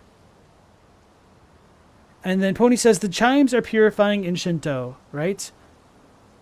I don't think that the chimes themselves are purifying. You do misogi, which is like your purification ritual with like water typically, and also like prayer. But you want to purify yourself before you even meet the kami, so you don't inadvertently bring Kegare to the kami and piss it off and like make it get divine retribution against you for doing so. So Pony said, you're pretty sure that's why monks had bells and rings on their walking staves? But it's been a while since you read up on some Shinto stuff. You could be wrong. So the kind of catalyst thing that you're thinking about right there, I can't remember the exact name of the staff off the top of my head right now, although I do know it, is more of a Buddhist tradition from what I understand, because they didn't want to inadvertently kill life by like being too quiet and stepping on something. And so as they made noise, it kind of alerted other things to the presence of humans in the area. And so that was like the original traditions of that, as far as I understand. There might be more that goes along with it, but I don't believe that's actually a Shinto original. Though to be fair, there is a heavy marriage between Shintoism and Buddhism in Japan, so maybe the lines get a little bit blurred there.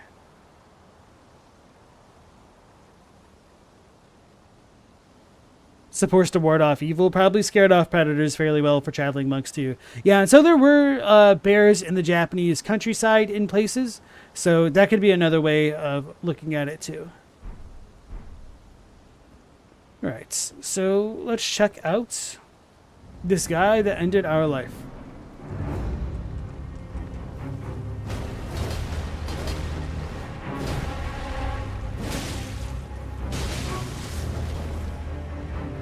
He's gonna scream.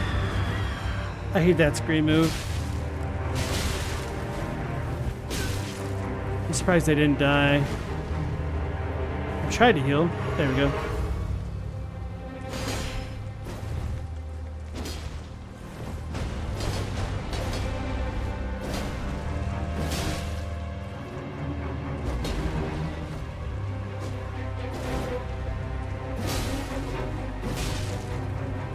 Not the scream. Okay, sweet.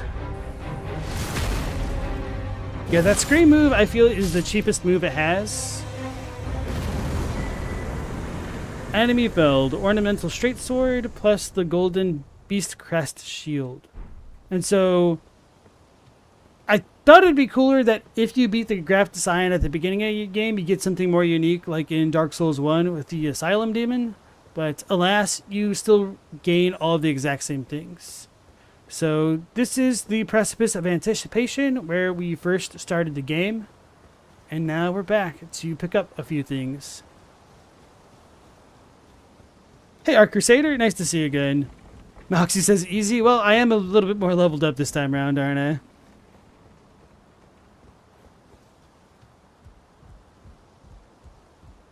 You half expected a mushroom?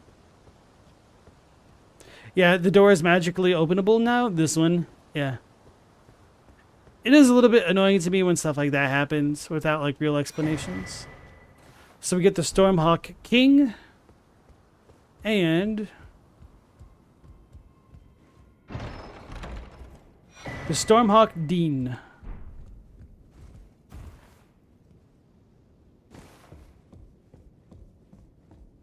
So this statue is not like the same handless statue that we saw in the Liurnian Glintstone mines, but they seem similar enough that I wouldn't be surprised if it's supposed to depict the same figure.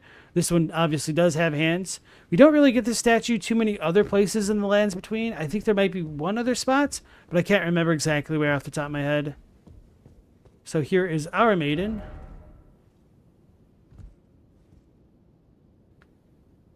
Her face is different than Vyke's maiden, which, you know, shouldn't be too much of a surprise, just kind of looking at it. All right. So we actually picked up a decent amount of items for now. So I'm going to warp back to the base of the Belfries and then head on up after checking out the items.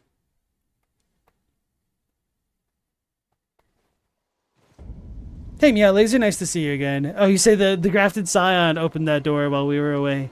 Very well, very well.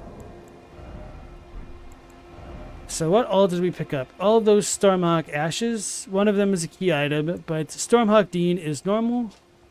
Ashen remains in which spirits yet dwell. Used to summon the spirit of Dean the Stormhawk. Spirit of a fierce hawk that faithfully rendered lifelong service to the old king of Stormvale long ago when the true storm raged. His cries embolden its fellows in battle, and the tempestuous winds that encircle it shred through foes. So, actually, let's look at the Stormhawk King before talking about both of them. Ashes of a hawk revered by all others as sovereign back in the days when Stormvale's winds still raged like no other. The ancient monarch is proud, however, refusing to answer anyone's summons. So this is one of the most tragic cases of localization gone awry, because English says it's a hawk revered by all others as sovereign, which implies that everybody thought that this dude was a lord of some sort in English, but the Japanese is much more explicit that it's only the hawks which revered this thing as their lord. So this is Ashes of a hawk revered by all other hawks as sovereign back in the days when Stormvale's winds still raged like no other. So some people have thought that the Stormhawk King was the Stormlord. I don't necessarily think this works out. We have the Banished Knights being the wings of the storm with Oleg and Ingval, but they could have potentially served this bird, I guess, but the Japanese kind of distances those two ideas a bit more. We have some other stuff that ties like the storm to Stormvale, which makes it seem as though the former Lord of Stormvale could have been the Storm King, which or Stormlord, whatever you want to call it, which could make a lot of sense.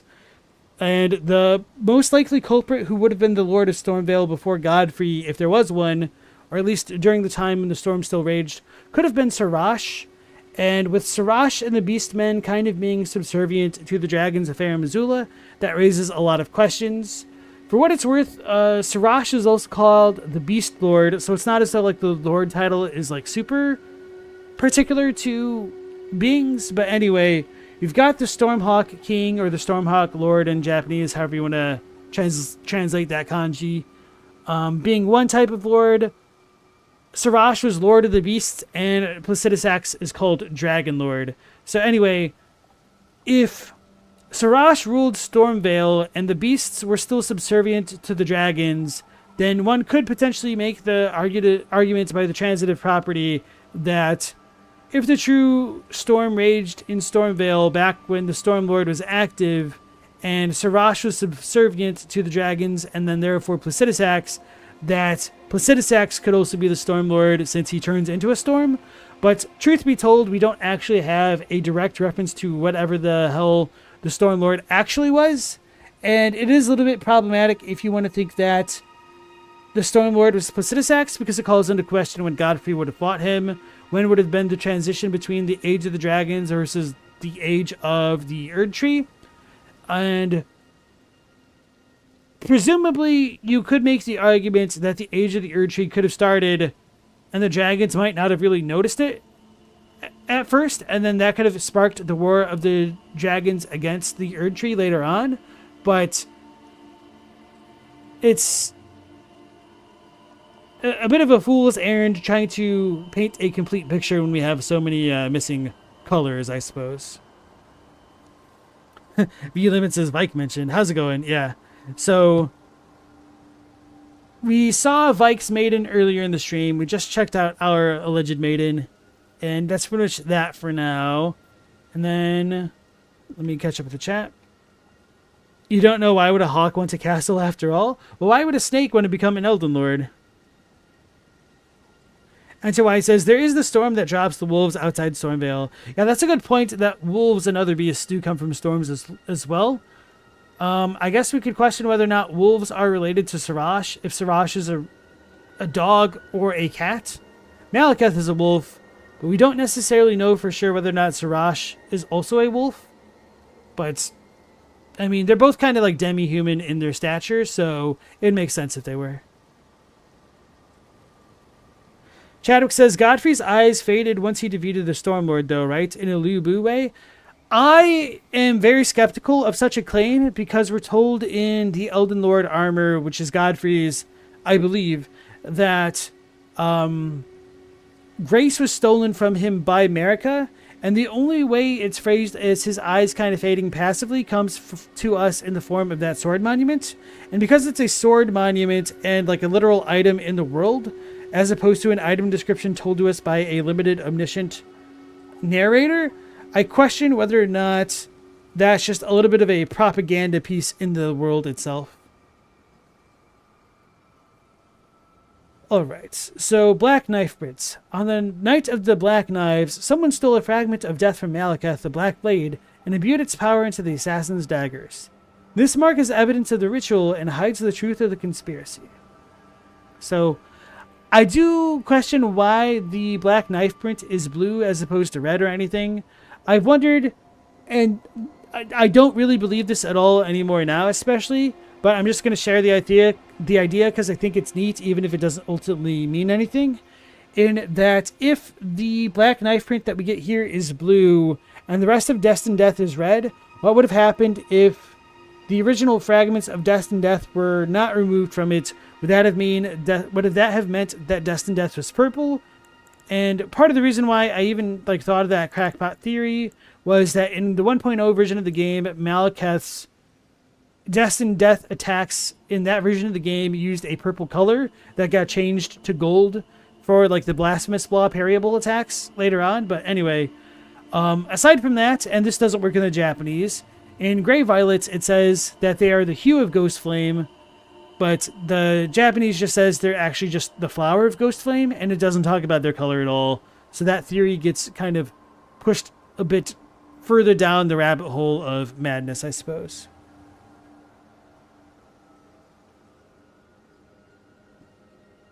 Happy Hap loves the Godfrey and Lu Bu connection, but he's just one guy. You also get the Cerulean Dagger at the same time. Yeah, so that's kind of a good point as well. When we look at these 7 branch sword talismans, that we have a blue one and a red one, and blue plus red equals purple. But for what it's worth, we don't actually have any purple depictions of death in the base game. Maybe we'll get all of that in the DLC, right, guys? And then Maya, nice to see you again. Or is it Mia, actually? Do I think the different birds, Twin Bird, Stormhawk King, Deathbirds, are all related in some way? There used to be a lot of bird motifs in a previous age, it seems. That's a really excellent question. I honestly don't have a strong feeling about it, just because there isn't a ton of information to support or deny it, I suppose. Chadwick said the inverted hawks. Alright, let me go ahead and hydrate again, and then... Didn't I pick up something else? Oh yeah, the cool-ass equipment from our boy. Our grafted boy.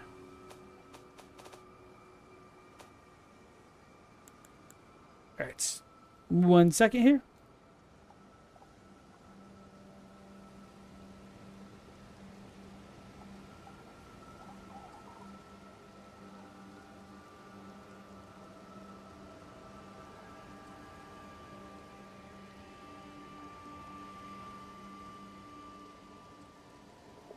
Alright, slender straight sword pattern after an antique ornament. Superior swordsmen prefer to wield one in each hand.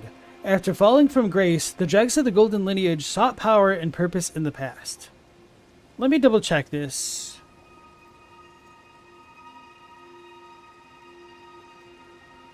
Because I feel like the fall from grace here is used metaphorically, but I just want to double check if this is just a double entendre in the English, or if there's something in the Japanese.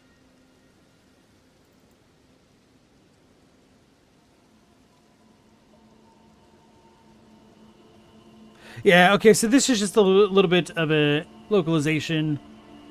I don't even want to say, like, it's an error or an issue of localization in a way, because, like, it makes sense, but unfortunately, because grace has certain connotations in this game, I can see how this could potentially mislead people. But nonetheless, maybe the demigods did fall from grace, and there might be nothing wrong with this anyway. So anyway... this has a unique skill called Golden Tempering. Cross the two swords to grant their attacks holy essence. While in effect, strong attack performs a dual-wielding combo attack. What do I need to use this? More dexterity. Do I have the proper thing?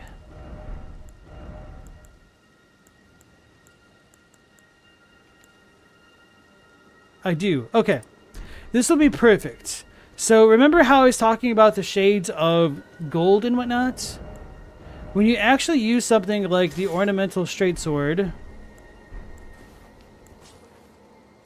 when you use its Ash of War, you'll have a more kind of reddish gold depiction of the ancient Erdtree sigil, which I think is supposed to be aligned with the reddish gold of the Crucible Knight armor sets, as well as the Gilded Great Shield, and all of this stuff is supposed to tie into the Age of Godfrey, essentially. So... this is obviously a kind of yellowy gold color, but it is actually a bit of a darker color than the super bright yellow that you would get in something like the fundamentalist types of gold. So hopefully this looks okay on the stream. Maybe my yellows are a little bit too desaturated for you guys. I think this is good enough. So the great sword is a little bit of a brighter color than these ones, which are a little bit more vivid.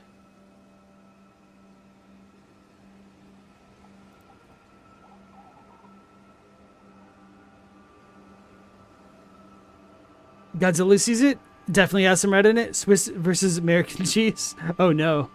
Yeah, something like that. Ponyboy says they did. The Greater Will abandoned the demigods. That's a fall from grace and grace. I would not necessarily agree with that. I would say it's a fall from grace, little g, but I don't know if it's a fall from grace, big G.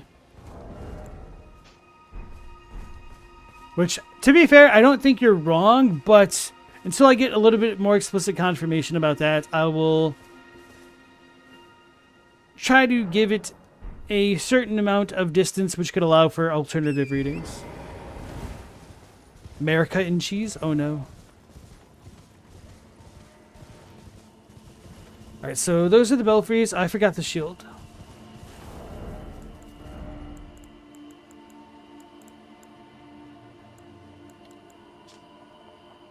Shield of dull gold with a beast engraved as its crest. Lighter than most great shields and subsequently easier to wield. The beast depicted is Sarash, aged counselor who guides the golden lineage. So on top of the golden beast crest shield and the bottom, we've got the weird circle dot things, which is kind of reminiscent of the Crucible Knight armor set, which I think is another connection between the stuff with Godfrey and the Crucible, although that is extremely tenuous, and I wouldn't offer that if that was the only bit of evidence that we had. Blood grease and our jellyfish shield. I thought you actually had to fight a jellyfish and pick it up manually. No, I guess I do remember picking this up here, my first playthrough.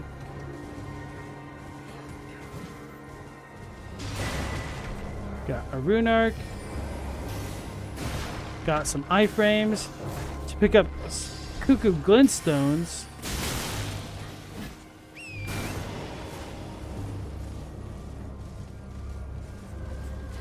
Alright, so we're gonna piss off the trolls.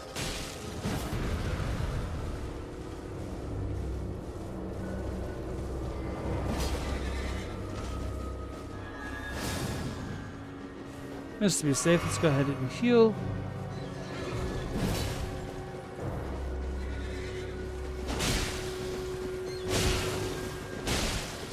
Okay, now that I know these little dudes get kind of staggered by the greatsword, I'm just gonna keep hitting them with it. Our Crusader wants more Sirash lore in the DLC.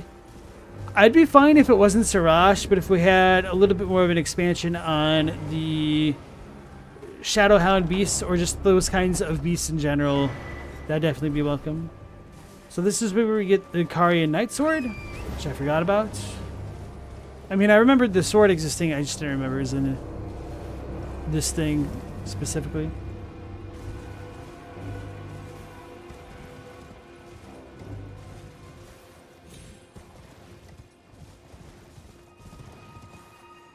And most notably about the Carian Knight Sword is that Morgott can summon it in his fight for whatever godforsaken reason. Which shouldn't make a lot of sense because he should have presumably been underground for a significant portion of time. So when did he break free from the underground? When did he come back to become Lord of Leyndell? Then when did he get the Carian blade that he summons? I don't know.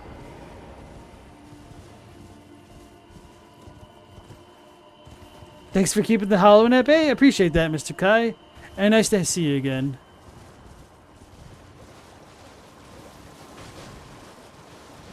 So I'm going to come on over to Testu's Rise real quick.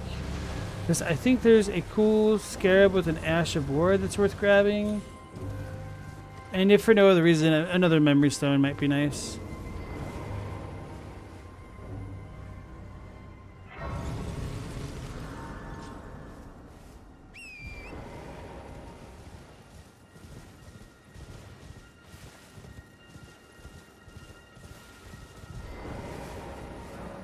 Seek 3 wise beasts. That explains why I couldn't remember the other one. It's because I tend to think of this one. I guess this is a beast.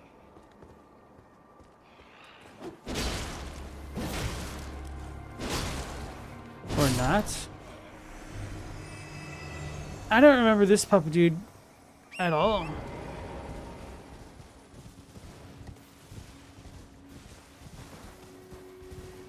Though to be fair, that kind of questions... Ooh, he's got gold eyes.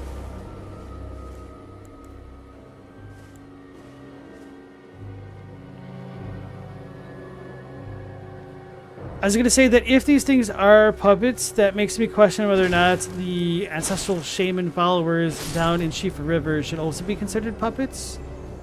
I've done some really weird testing on them with... I guess that sounds really funny out of context. With like bewitching branches to see if they get affected by it.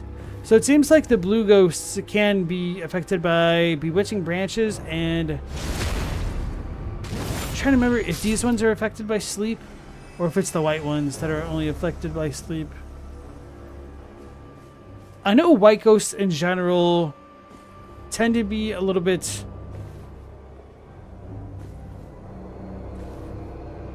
I don't want to say like self-contained, but they do their own thing a bit more than these guys. That doesn't make any sense. I'm too tired. I'm losing it. White ghosts can't be bewitched. Oh, I think I know what it is. I think the white ghosts tend to get summoned by other stuff. And that might tie into it. Oh, I can't believe I hit it. Stop utter.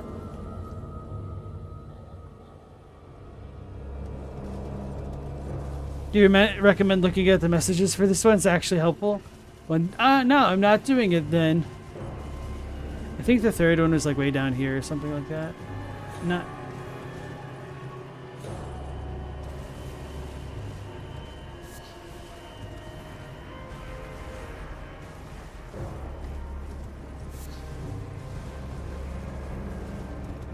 Oh, this is too far for sure.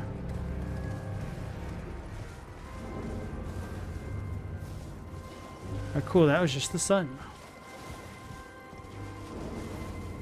That's just a stump.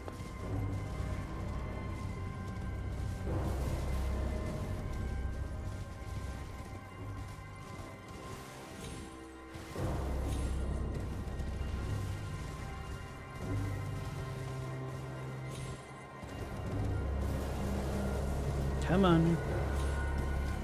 There you go.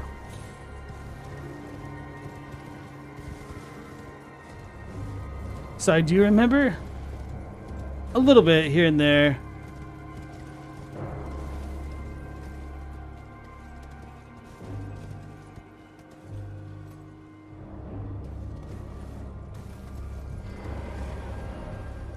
Seek up, that's the one we just had.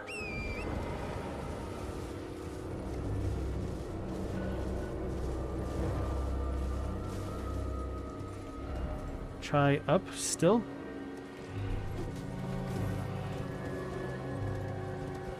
Or no, this was the first one. Okay. So then we have another one that's up.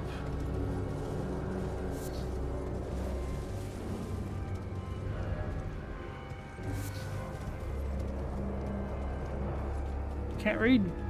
Seek up. Just a bamboozle, it only has 1 point. Seek up. Okay.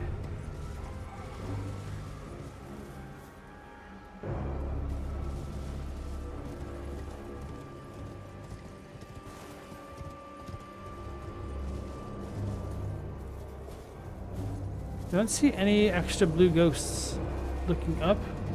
Some might be blind.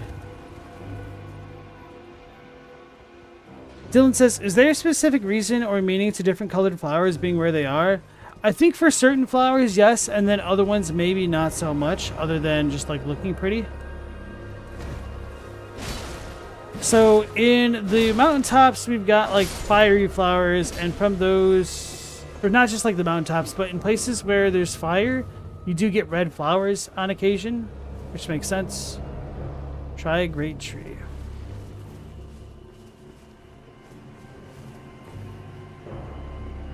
Well, it's too misty to see where the great tree is. Which does remind me, because the quote-unquote great tree does show up in the notebook, it should be another piece of evidence to keep in mind that the Erdtree is referred to as the great tree.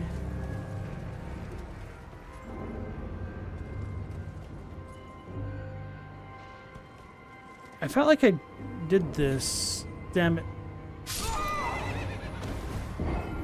I might just give up. I had it right at first. It's down below, just in a slightly different spot. Okay. I thought it was down there at the bottom, but then having like the two different seek ups in like different locations made me doubt myself. Because I thought there was like another ledge that I just didn't see, and I went down too far. That's kind of what I remembered when I was looking down from up here. Because I remember on my first blind playthrough being a little bit stuck around here and then trying to jump down.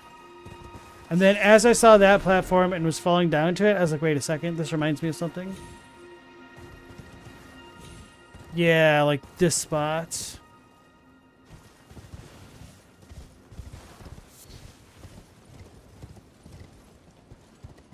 This spot, which is not it, apparently.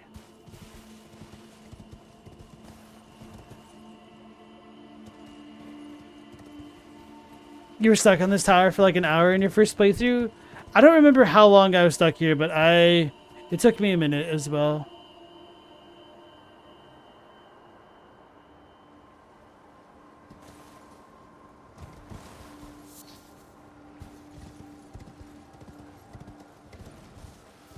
I don't think this thing was in the water anyway. You looked up a guide? Alright, Godzilla, go ahead and give me the deets if you can.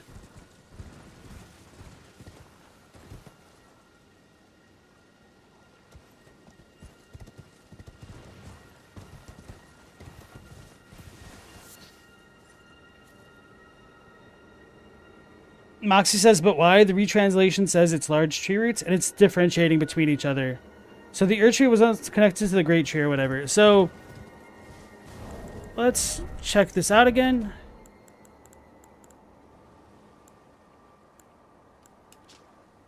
The roots of the great tree were once linked to those of the Erdtree, or so they say, and it is for this reason catacombs are built around great tree roots. So we were kind of talking about this on the Discord a week or so ago, something like that, in that if you want to substitute another word for great tree and another word for Erdtree to like make this make a little bit more sense, it might help things. So while Batman doesn't necessarily have roots, Batman is also known as the Dark Knight. So the roots of the Dark Knight were once linked to those of Batman, or so they say, and it is for this reason catacombs are built around the Dark Knight's roots. So obviously the Dark Knight doesn't make a ton of sense, and even this analogy isn't the best, but we do have other forms of Erdtrees and the minor Erdtrees. So I think that this is meant to distinguish the roots of the big great tree from the little ones.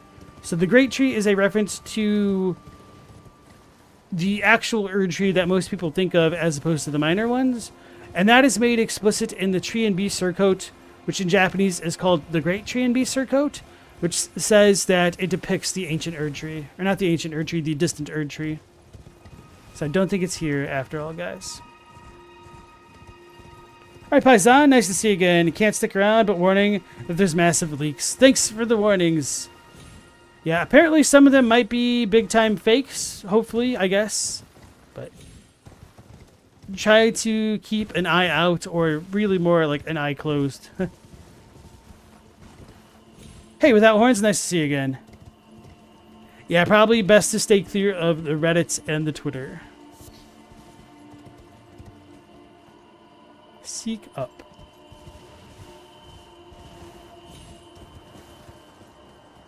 I wondered if this is the one that I just jumped on. And I said screw the puzzle. You refuse to give Garden of Eyes any credit by believing any of the leaks? Oh, it's Garden of Eyes? That's interesting.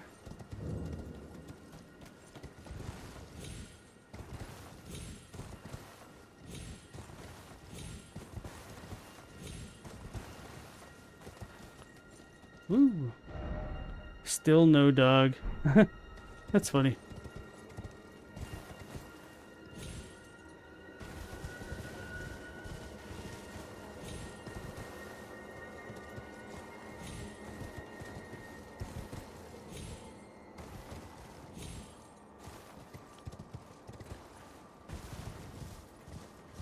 Let me do this again. This might be the thing. I think I definitely needed to do that because I wasn't seeing these guys a moment ago.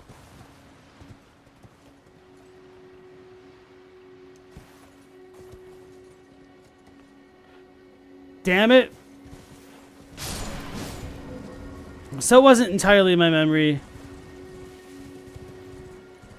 That also explains why I was stuck at that other rise a little bit on stream before. Because I hadn't done the thing. So moral of the story is don't die when doing the rises. I do like the little paintings in these rises, but I don't think they're ultimately too important. Just like concept arts. Because this is like a Church of America. This is a random like artist shack. But it almost seems to be depicting like Lane Dell in the background or something. Maybe like the Colosseum, but without an Erdtree? I don't think so. Maybe that's just a mountain. Oh, wait. This might be Juno Haslow's house with the cauldron behind it. So this one is Stormveil. Although it doesn't actually match up with Stormveil, I don't believe. Wait, no. This has the Divine Tower in the pot. So I don't remember what that other one is. Another watchtower. Anyway, none of that is important.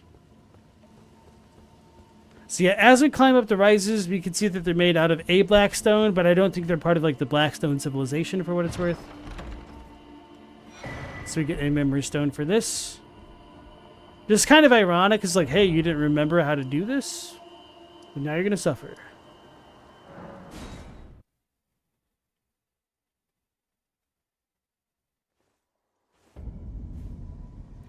Ayinat, thank you so much. There's a lore video about the imps, and it contains spoilers for the Shadow of the Erdtree DLC. Thank you so much, bro. They say so in the description of the video, but not in the title or the video itself. Oof. That's a big F. I was not trying to get that Erdleaf flower. Map Liurnia West. Hey, Ding Dong. Nice to see you again.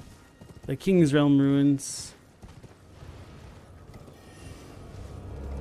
So if I remember correctly, these things don't appear with the little invisible torch showing thing. I like to not open the door so that way these little dudes don't chase me in or annoy me later on. Alright, y'all. Let's get our lore dump. Well, look at you. We don't receive many visitors. I presume you are tarnished? What brings you here? Oh, pardon me. It's hardly my place to ask, is it? I am Iji, a blacksmith who once served the Carian royals. An old codger who refuses to retire his rusty hammer. So here I am, still quietly plying my trade on this spot.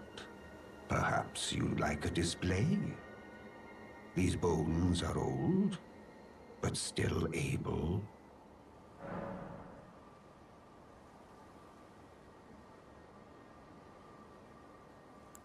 Oh, watch out there.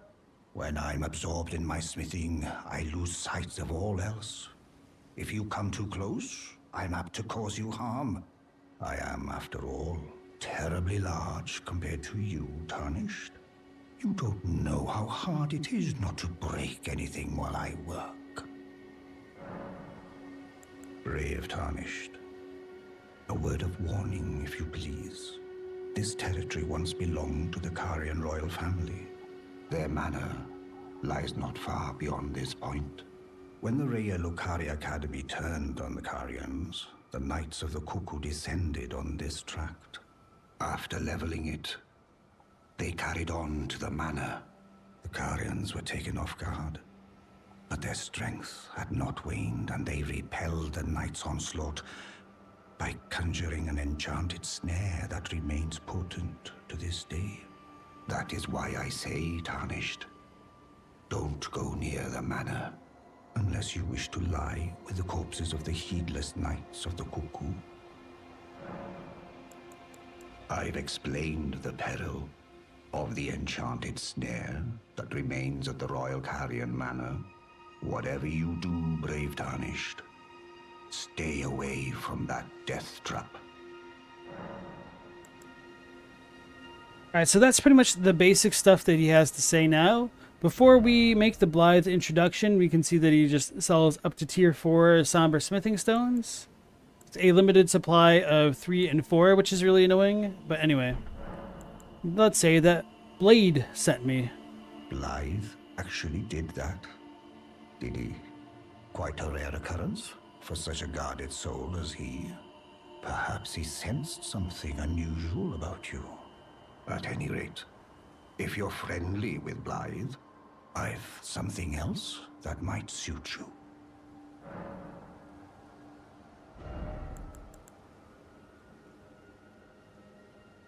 Alright, so now that we've name-dropped our good boy Blythe, he will give us the Carian filigreed crest. A talisman adorned with the royal crest. Lowers FP consumed by skills. An honor said to have once been awarded to Carian knights who served as direct retainers to the kingdom's princesses. Now there's only one princess, Rani, daughter of Renala. So we talked about this the other day on stream that... Well, I guess I didn't mention it from this angle. It is still slightly technically ambiguous as to whether or not there are multiple princesses in the Japanese, but I honestly don't think that would be the most natural way to read that sentence at all, and the most likely implication would be that there are multiples. And then when we actually picked up a certain staff... Was that a staff? No. Maybe I looked at an item online and I saw the description. So, no, it's the Ash of War. That's what it is.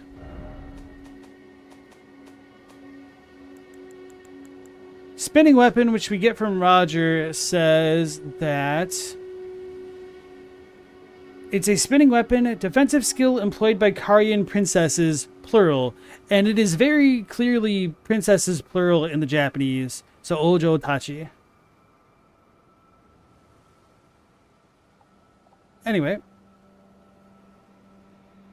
Let me pull up the chat. Okay. Goddess Baguette wants there to be more info about the split between the trolls and the giants when they remove their faces and all that. I don't know whether or not all of the trolls had faces in their abdomens like the fire giants, although I think that's a really neat explanation for that system. But maybe we'll get a bit more with the DLC, because it does look like we have like some kind of gigantic type enemies. The Wickermen, the Mitchells, have a fire giant head on their waist type area. So there might be something that will elucidate a little bit more there. And yeah, Renala does use this weapon art during her fight. Humble Gamer, nice to see you again. You're going to finally be real. If the DLC doesn't have Undead King Jar _ eel in it, you don't care? Well, you know what they say, when keeping it real goes wrong.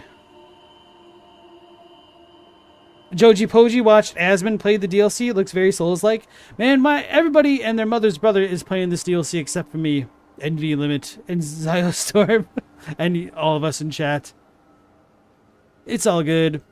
I just wish that we all got it kind of at once, because it's a lot more fun for me that way. Like, it's pretty cool when Elden Ring, the full game, dropped, and I'm certain people got like previews. Then there was also the closed network test, but it was nice having that kind of even footing ground, I suppose. And I really feel bad for the console players who are getting shafted by the like up to 6 or 7 hour delays from PC players. All right, thanks, Humble Gamer. Appreciate that. Now, I like reading stupid comments on occasion, if they're funny enough. Something else for you? I of the end, whatever you... All right, so that's pretty much it with Iji for now. So today, I'm pretty confident I rested, or not rested, but, you know, used it. Yes. They're treating the DLC like a mini game release. It's kind of absurd. I mean, let's be real here. It's a $40 DLC, but it's supposedly like the size of Dark Souls 3, which isn't too surprising because Dark Souls 3 wasn't exactly made on this level of hardware. Granted, I'm playing on PS5, but the game itself is still developed for the PS4's architecture. I actually got hit by the skull for once. I do like how as soon as you get inside, they just like give up. They're like, ah, he made it. I don't care anymore. I lied. The resting place of the contemptible cuckoos, lost on the siege of Carian Manor.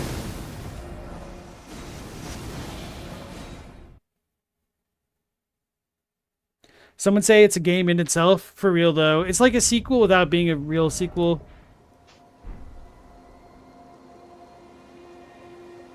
No way, people got it early? That's so messed up. Yeah, I know Asmongold doesn't like to travel, so it doesn't surprise me. I mean, let's be real. His videos quite often reach over 1 million viewers, and it's one super easy way to hype up the game without actually having to make legitimate commercials and whatnot.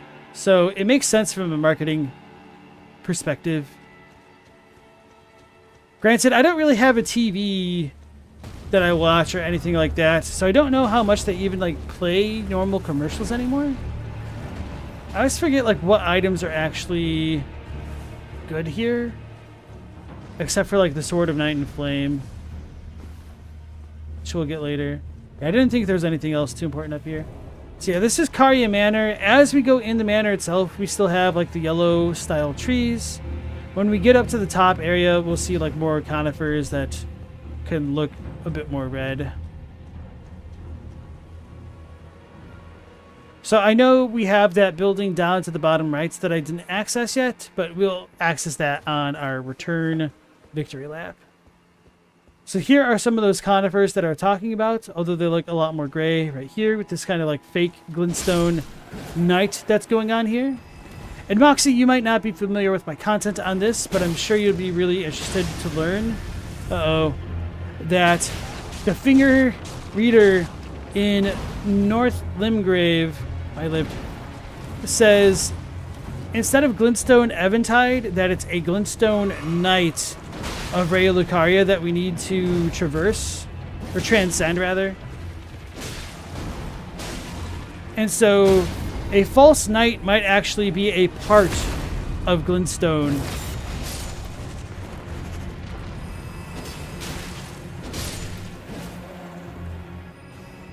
And so that's why I think we have like all these kind of starry, misty specks coming along in the Carian Manor, as well as the type of auroras going on in Raya Lucaria itself. So for whatever reason, we also have like a blue glintstone flame coming off of the braziers in this place for whatever reason, and even the torches.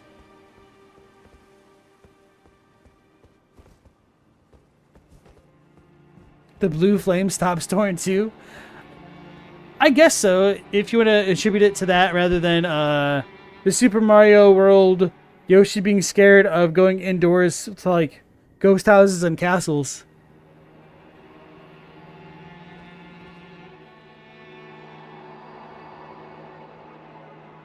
Lady Rani, we have long awaited you. I pray for your house's swift revival. May the full moon shine upon Caria.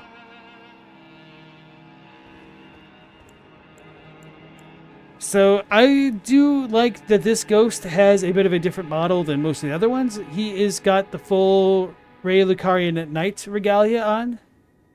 It's not actually called the regalia, but you know what I mean. The set, I suppose. You think it's a hex to keep out Torrent? I like it. I think this is as good a reason as anything else we've got. Maybe a bit better than my Super Mario World interpretation.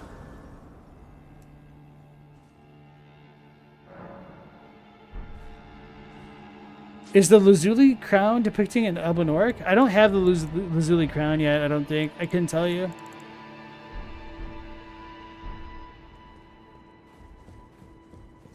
Alright, so as we come into Carian Manor, I forgot to show off from the front side. We've got Sarash rugs, which could just be reused assets. But the manor itself also has like a tree depiction on it, which might be just related to the Erdtree. Or maybe this could be a pre-Erdtree historic ruin. We've got our favorite primeval sorceress statue here. And I honestly just typically run past most enemies here because it's not worth the hassle. Running through this castle. And dying to these assholes.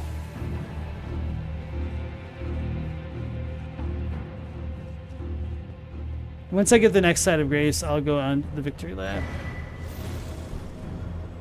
And maybe I won't. Maybe I'll do it now.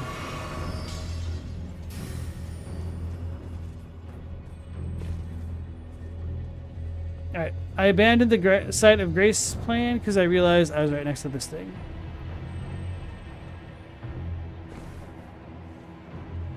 I think I've died to fall damage doing this before, which is really funny.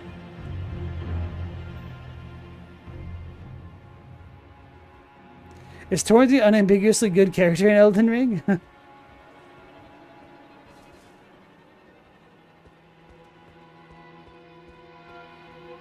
Do you think Nefeli's bad? Sword of Night and Flame.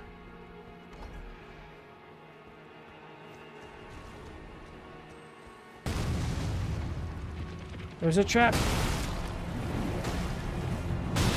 Come on, man. Golden Rune Tier 4. And then I think there's like another room over here that has another treasure that isn't too important. But I tend to confuse this one and the Sword of Night and Flame spots. This might be a spell, because he doesn't look like a mana one. Carian Piercer, sweet. That's not glintstone in the ground. Okay. So that's it for this area. Damn it. I got aggroed. Nefeli is one of the only good ones.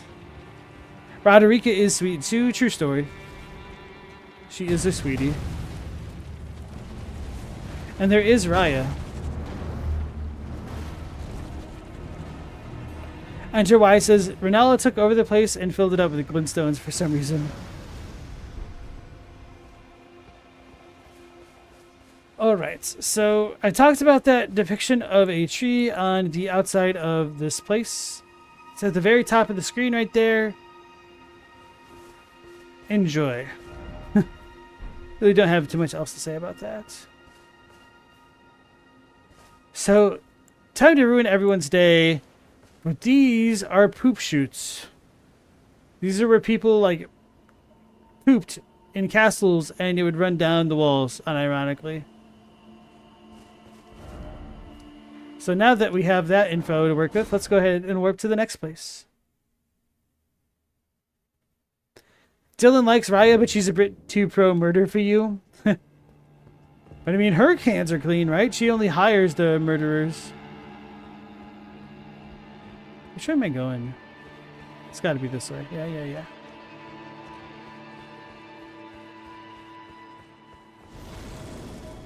Yeah, it says video game characters don't poop. How dare I? How dare I? Then where am I getting all this gold-tinged excrement from? Joji's somewhat of a Roderica killer yourself. How can you even kill Roderica? When you first talk to her, she's got her barrier on, and you can't even roll on her character model. I just did the exact same thing. I meant to go straight, or whatever I did.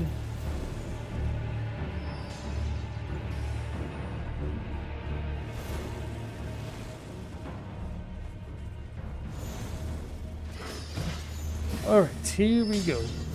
Now it's pretty much just a straight shot to the elevator. Damn, that's got some pretty good tracking.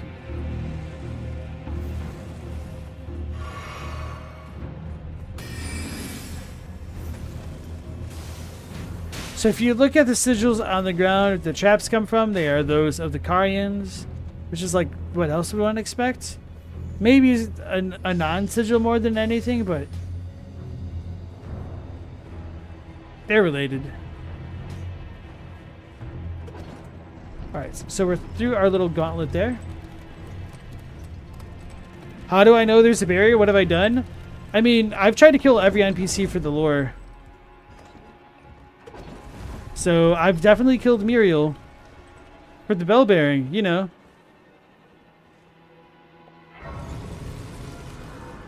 Forward-facing slits beneath crenellations are typically for arrows. Nah, it's poop. You see the poop marks. Didn't want the Irumi? I knew there was another item that I was forgetting. Alright, thanks. I'll need to go back for it. Because the Irumi is a really cool item.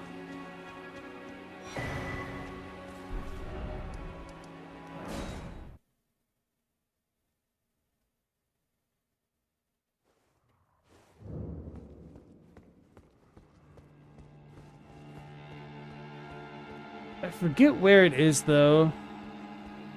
I think it's like probably off that way. I don't come from it from up here. I know that much.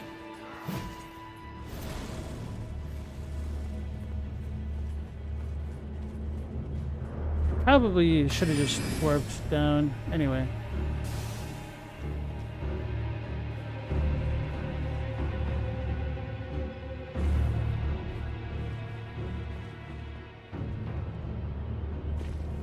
Oh, I think I know what I did wrong.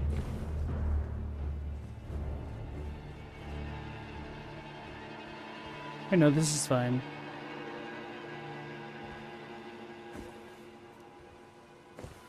It's fun to parkour like this sometimes. Just in case I took a little bit of fall damage. Okay, now I know where I am.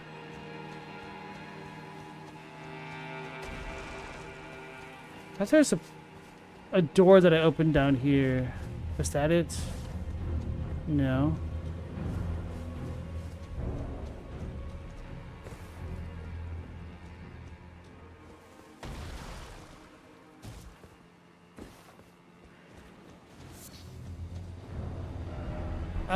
Up.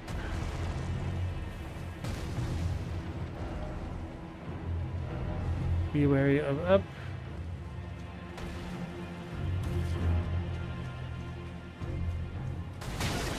I was just thinking, a bewitching branch might be a pretty good thing to use in an area like this.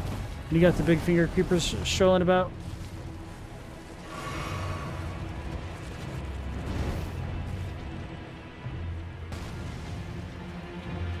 This is the Sword of Night and Flame.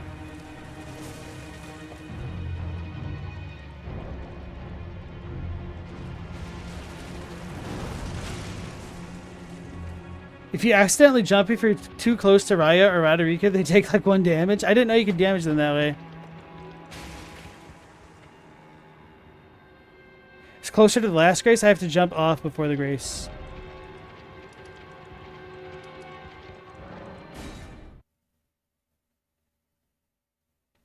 Is the Yurumi up here?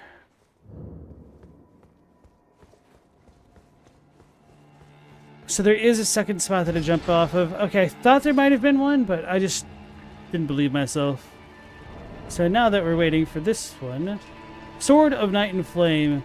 Storied sword and treasure of Carian Manor, one of the legendary armaments.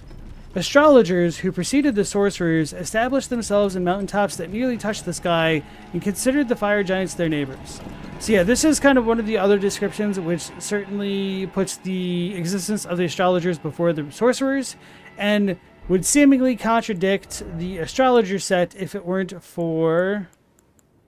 I think I only bought the hood. Maybe didn't buy any of them. Whoopsies. Anyway. There's some hearsay in the astrologer set, and I think it's just supposed to be a belief that certain glintstone sorcerers believe that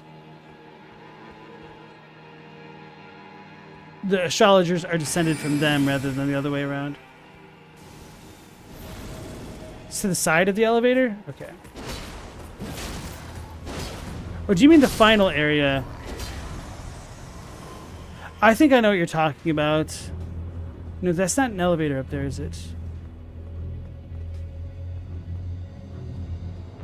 Oh, I forgot about this spot entirely. Yeah, it's been a long time since I've come to this section of Area Lucaria. Makes sense why I forgot about it. Okay. Thank you, I appreciate that.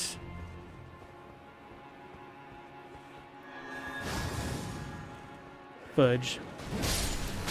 I wasn't even aiming for that one.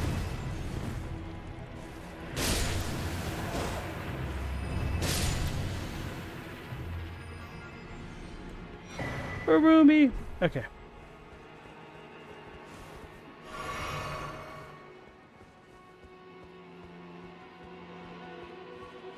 I kind of forgot about this area completely, to be honest.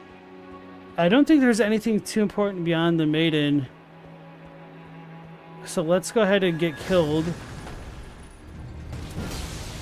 Ruh-roh.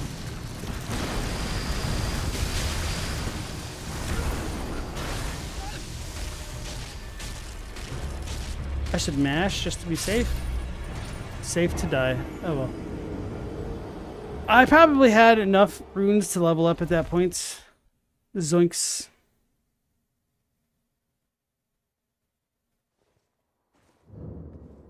Do I think they have gold-tinged excrement because they metaphorically think their poop don't stink?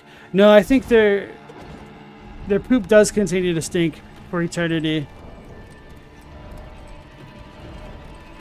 This is technically a whip, right? Yeah. This weapon, made of extremely thin, flexible blades of metal, is wielded like a whip by night folk warriors. Though in essence a whip with a cutting edge, it can also be used as a spear to pierce foes, and its skill is kick. It's a pretty cool weapon. It's one of the, I think literally the only item in the game which actually mentions the night folk as something other than the Nox.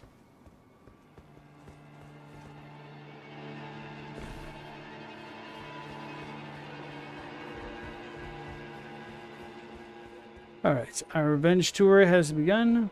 This is not my revenge tour. Let's do this. Just to be safe.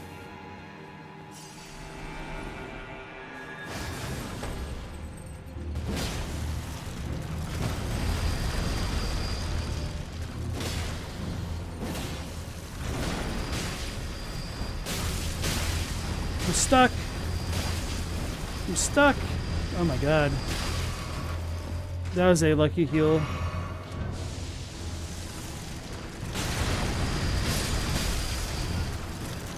Help me, hands.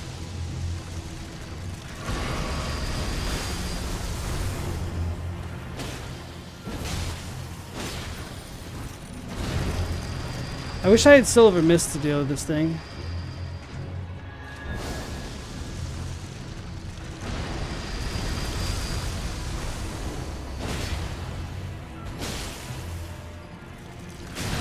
Ow, it still hit me. And there I was using my cheap strat.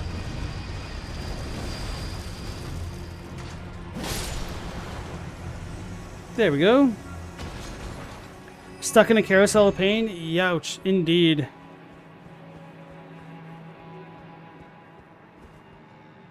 Urumi is such a cool looking weapon, scaling in dex.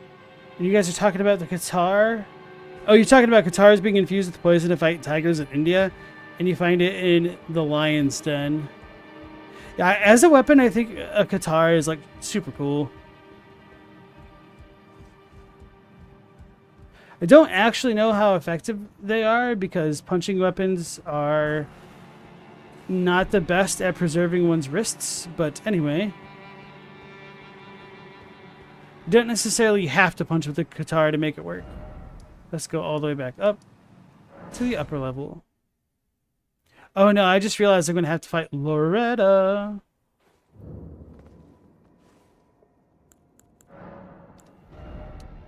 Alright, so we can level up once.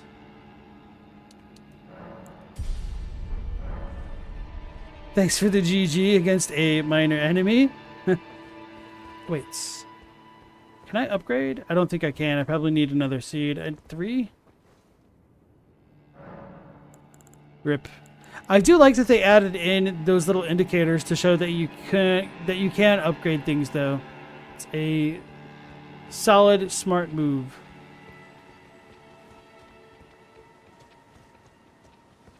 So can't I? Yeah, the ladder's that way. The funny thing is, if you summon Lieutenant here, she can commandeer one of those wolves and ride it, and sometimes she'll end up trying to attack the wolf. It's really funny.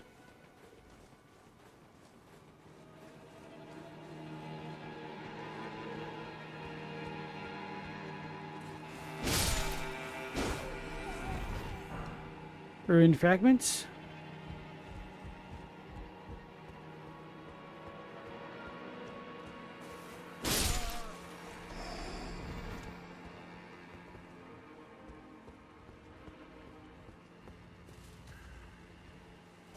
Alright, as we come up here, we've got our Troll Knight. More importantly, we've got a bunch of pages up there, which are pain in the ass. Oh, damn. Was not expecting that.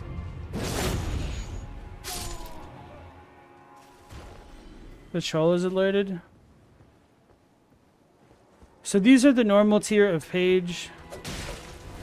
It was annoying trying to farm all of their items.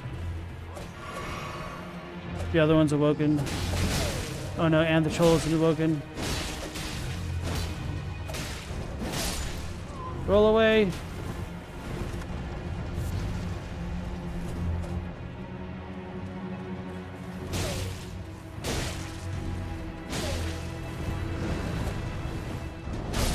Thank you, troll.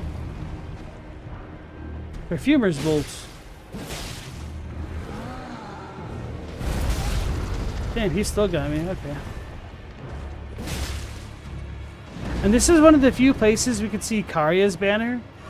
And for whatever reason, it does have lilies on it.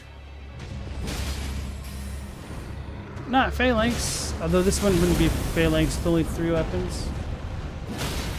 But I got lucky with that.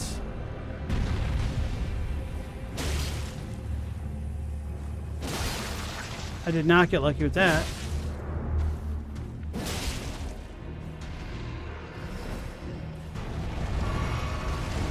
So I'm not going to fight Loretta like this. I'm just going to clear out the area of enemies. Talk about treasure.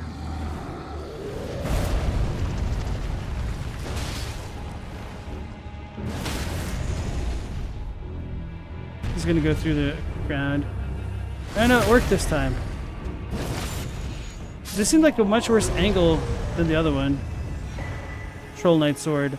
I don't know if that is a guaranteed drop. I'm probably assuming not, since it didn't just automatically go in my inventory.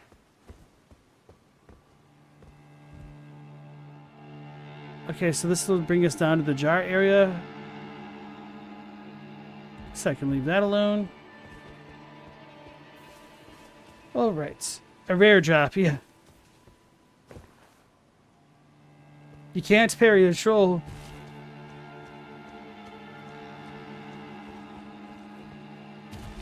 Let me pick this thing up. We're going to ambush this page.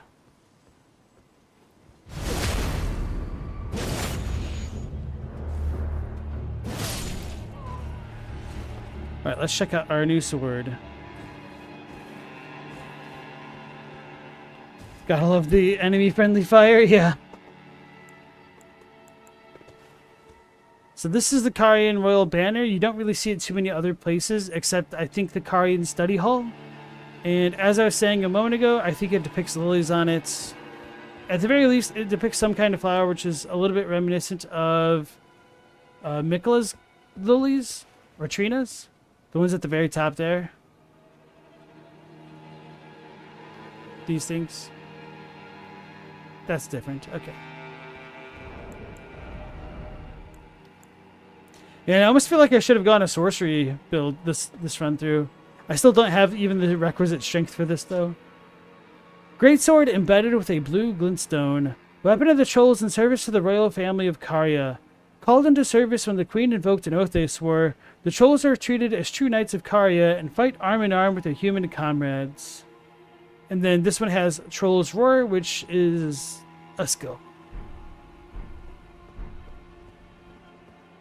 Alright. So I'm going to warp back to the starting point, so that way I'll just run past all these things and fight Loretta with full HP and vials.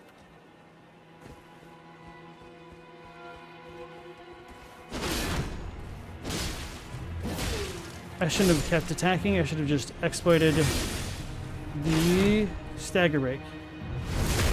There we go. Did I ever kill Midir solo? Oh yeah, absolutely. It took me a long time. It's probably the worst fight for me in Dark Souls 3. I kind of hate the Midir fight, to be honest. Midir himself is cool, but I just don't like that fight. Loretta, the totally not an Albinoric. Oops, I meant to level up.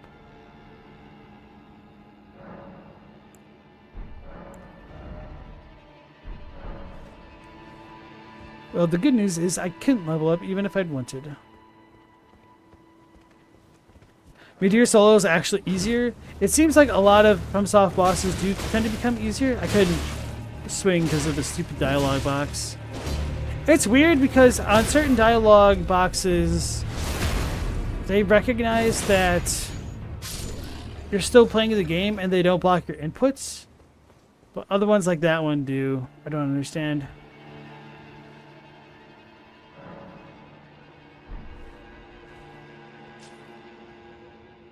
Dylan's working on a sorcerer as an astrologer for the DLC.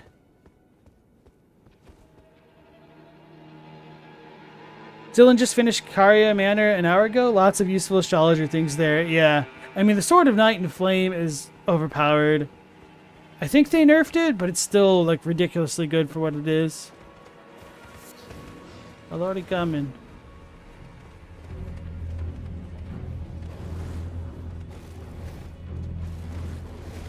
Whoopsies. Tricked him. And hey, Aziz, nice to see you again.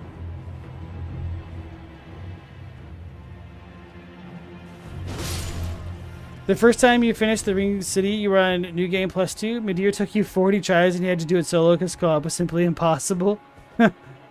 Rip. Alright. I don't remember whether or not I actually did the Ring City on DLC. Or, not DLC. It is DLC on New Game Plus. Damn it. This is why I hate pages. Damn it. This is why I hate pages.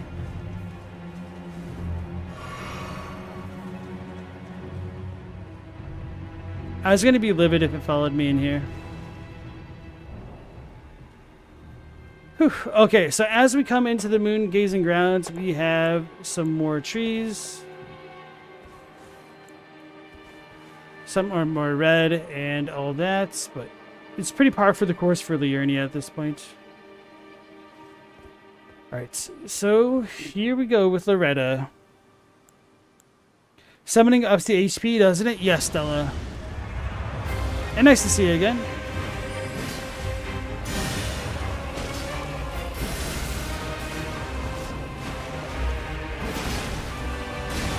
So Loretta is essentially like a tree sentinel, but harder because she actually has ranged attacks, like that crap.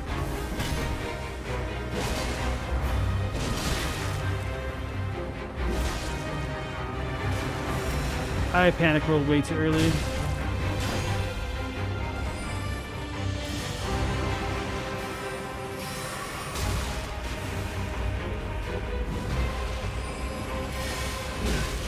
Damn it.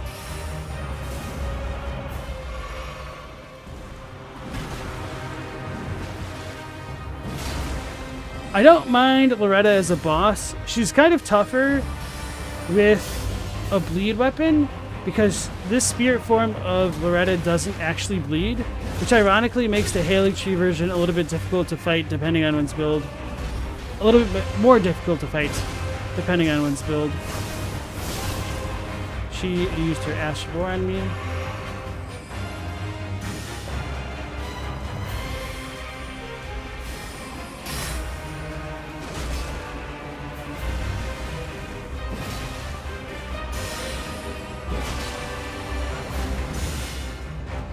That's the full phalanx right there. Uh-oh. But that one has tracking? She's cheating.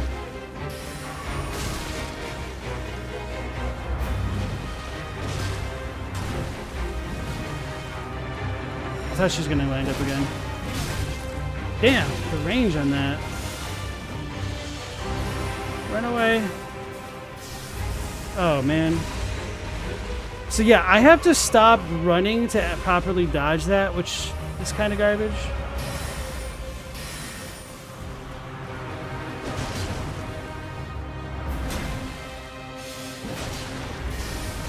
Damn it, I'm going to get got from the panic rolling. I don't know what to do about that.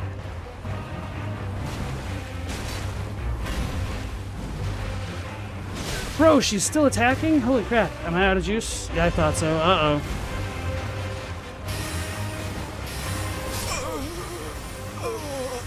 I'm curious how low she was. I should have probably buffed my sword No, I'm gonna blame those damn pagers shooting me in the ass. I forgot we got a Steak America here. A tragic ESO. Welcome on in, funny name. Staying in front of Medear's head and punishing it with 1 or 2 swings makes the fight much more sensible. Yeah, it's just... It sucks just how much of a war of attrition Medear is. Paul blames the New Game Plus rings. Uh-oh.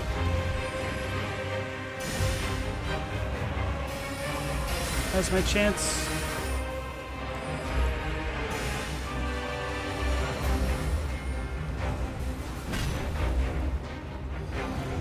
There we go.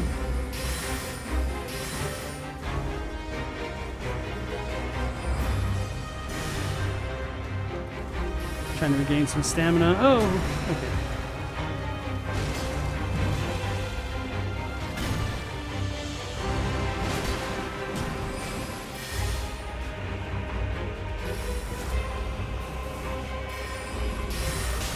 I got hit by that.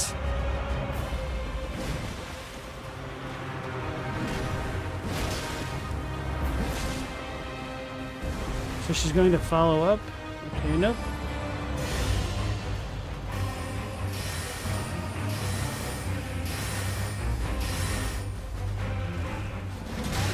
Then I just have to use so much stamina to try to like catch up to her. How come she gets to be mounted and I don't?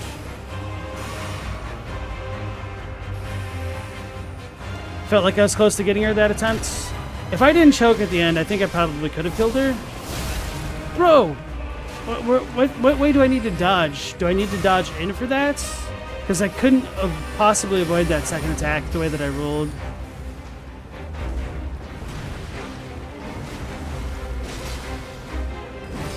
Oh, that tracked me though.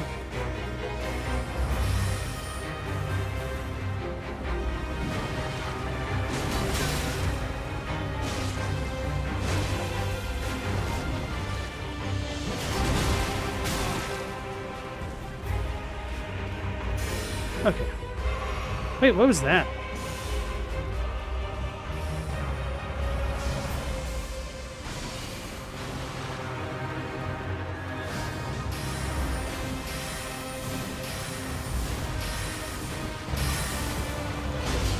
Show Loretta, damn.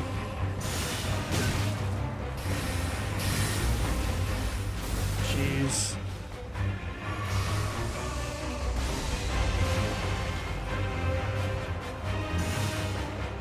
Stop phalanxing.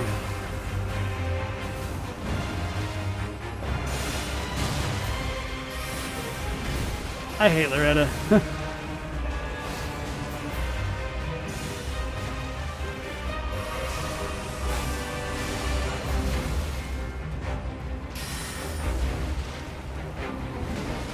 I think I just need to get closer. And then she does that crap. Every time.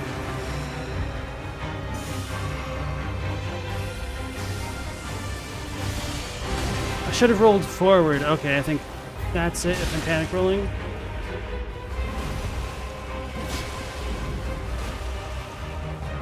I might be out of juice. Okay, this is probably my last one.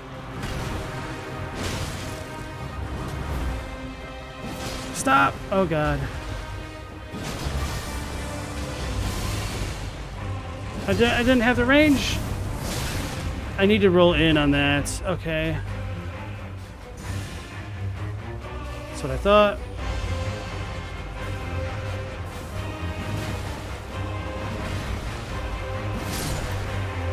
I was wondering. Holy crap, man. Loretta's always pretty tough for me, but I tend to fight her pretty early. Got the great bow and Loretta's slash. I do honestly think that this version of Loretta is more difficult than the real one in the Erdtree. Hey Vicky Vileblood, nice to see you again. How's it going? Let's go ahead and level up.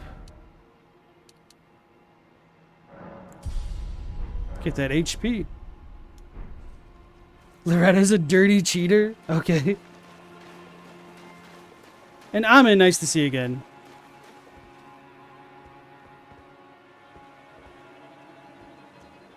And then Galamoth said, people don't think the fire giant's shield is actually the lid to the forge of the giants, do they? And why did they change it from a cauldron to a forge anyway, you wonder?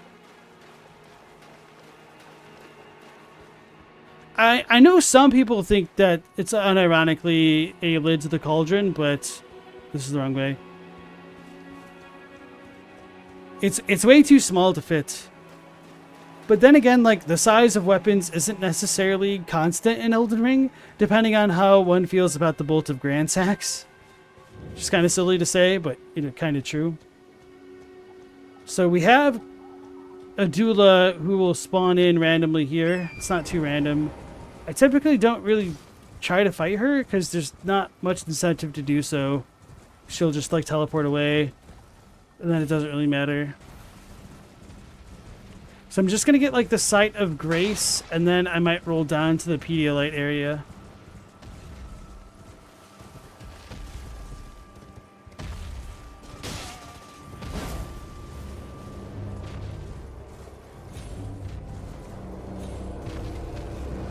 I do wish the Three Sisters was either a little bit smaller or it had a couple extra Sights of Grace, just because it's kind of annoying trekking in between some of these locations.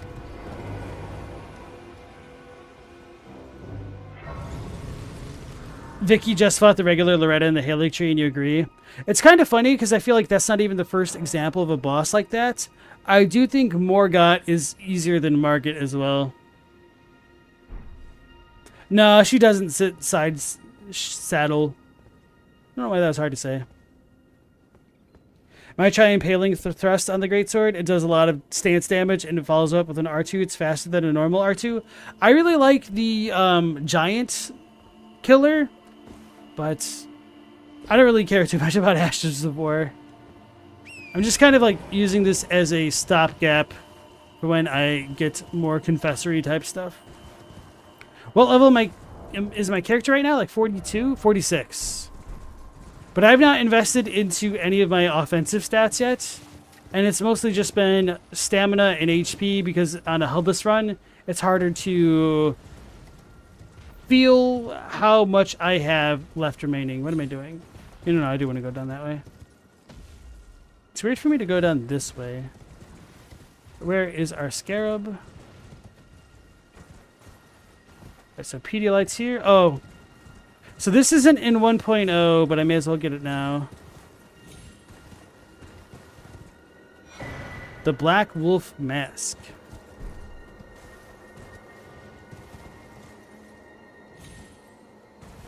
Hey Ben Peters, how's it going? No, thank you. I don't need any items or any help with bosses right now, but I appreciate the offer.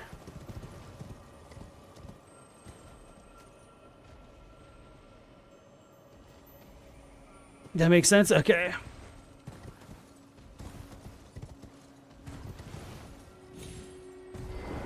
So I've definitely died at this shop a time or two, which is kind of annoying.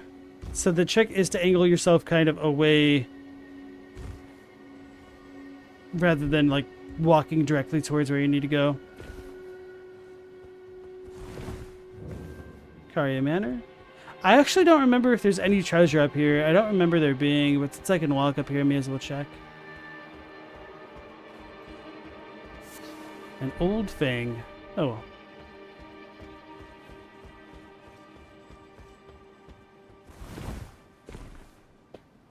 This is where you keep your spare Blythe mask if you ever need one, just on a wall behind a tower somewhere. Bones. Alright, let's check out our new helmets. A mask fashioned after the head of a black wolf. Relic of an assassin who assumed the guise of Ranni the Witch's loyal shadow. The likeness is striking.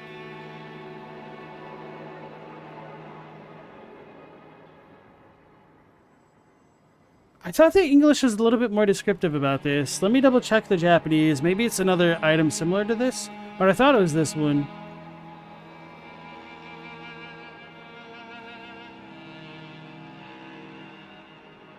Okay, so it's just completely missing in the English, apparently.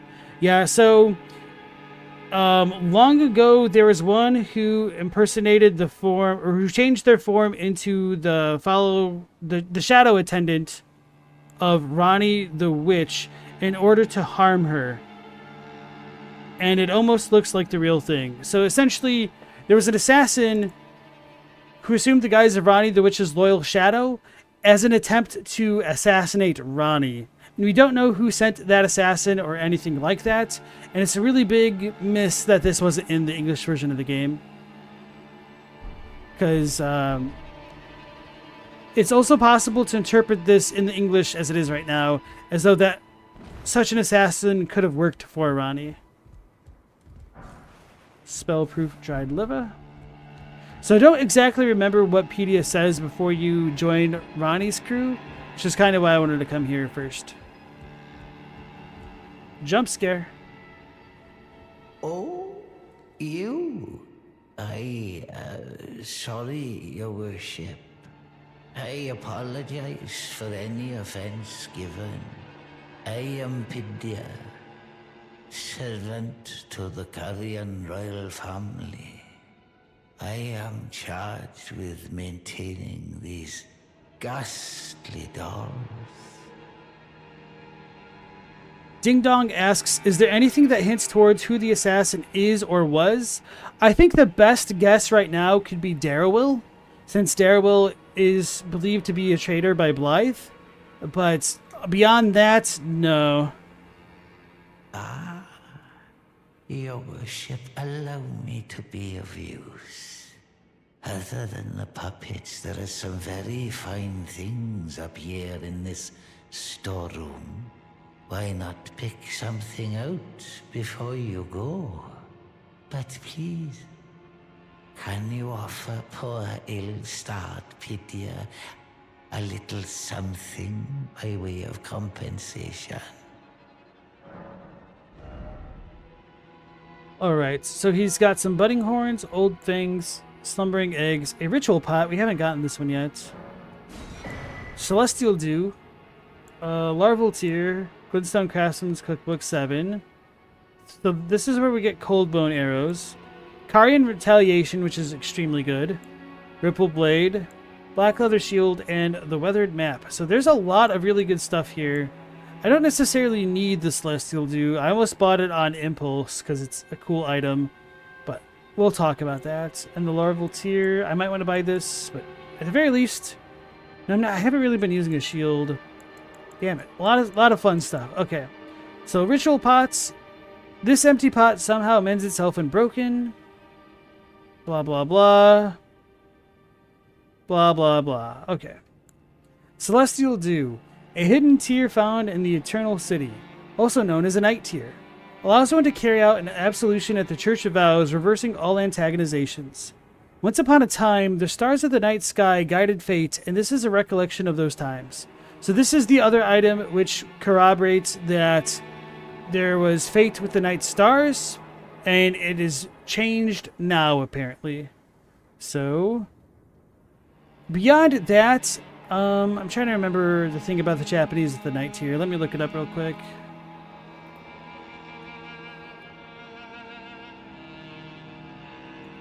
Celestial Dew.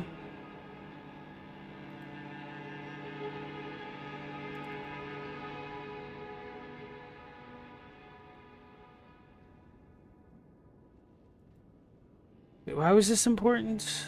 I'm too tired to remember.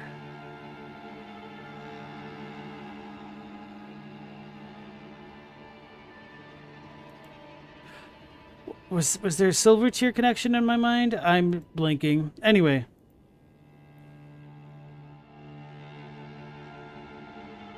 You never considered the Darrowil thing? Stella says, the fact that his voice shouldn't sound that normal with his mouth full open like that makes it creepier.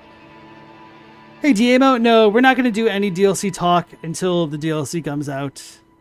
But beware for spoilers and allegedly fake spoilers. Ding Dong now wonders if Darrowil is connected to the Hound Knight at Mag and the one guarding the sorcery in Caelid. Oh, Eternal Darkness, and I'm not sure what MAG is. But there is also a Bloodhound Knight in front of Loretta's, not Loretta, Latena's place, which might not be related.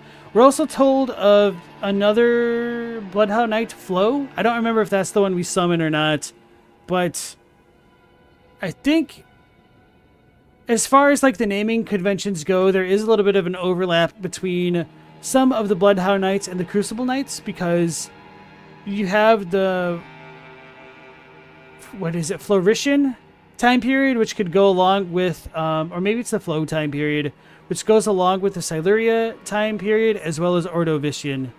So, and Darawillian is another one of an epoch of time in real life. Main Academy Gate. Okay. Oh yeah, I always forget about that dude over there. Up until I meet him.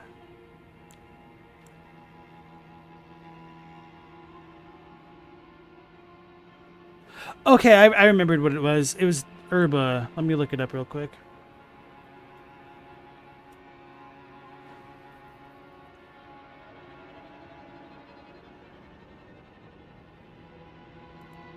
Oh, right.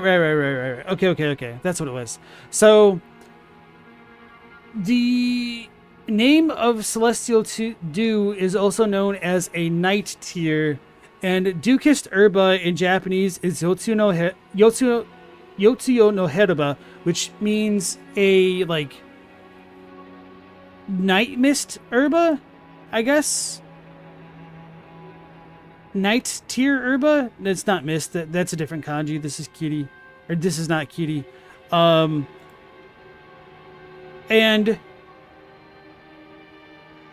I did not necessarily realize that Dukist Herba was, like, essentially called Night Tier Herba. But the kanji used for Night Tier here, I believe, is a little bit different. It's just, not Yotsuyu. I should probably look it back up because I'm blanking. Yoru no Shizuku. Yeah. I'm pretty sure that's what it is. I would need to double check, but I'm too lazy right now. And that makes me wonder if Celestial Dew was procured from the dew of Dukist Herba. That doesn't exactly work with the 1.0 description of this item, which makes me wonder like why they changed it to begin with. But whether or not that's true, I think it's just kind of an interesting idea to consider nonetheless. So that's what I wanted to mention about that. Larval Tier. Core of a creature of mimicry known as a Silver Tier. As much a substance as it is a living organism. Material required by the amber egg cradled by Renala, Queen of the Full Moon, to birth people anew. Being born anew allows the reallocation of attributes boosted by leveling up. So, larval tiers will tie into things like silver tiers, and it's our respecking item.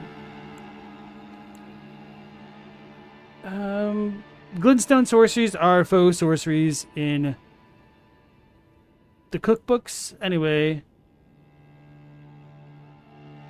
it's not important. Ripple Blade. Unique weapon wielded by young Albinoryx, the sword is modeled after the ripples that are thought to be the origin of their species. Its attack power is greatly enhanced with one's arcane attribute. The cool thing is, whenever the Albinoryx use the Ripple Blade specifically, they can blow out a frosty breath, but they don't do that with other weapons. So maybe there's a connection between like Frost and the Ripple Blade specifically. Or it could just be one of those idiosyncratic things which doesn't have much explanation. Like how only the great sword wielding banished knights will use dragon communion incantations.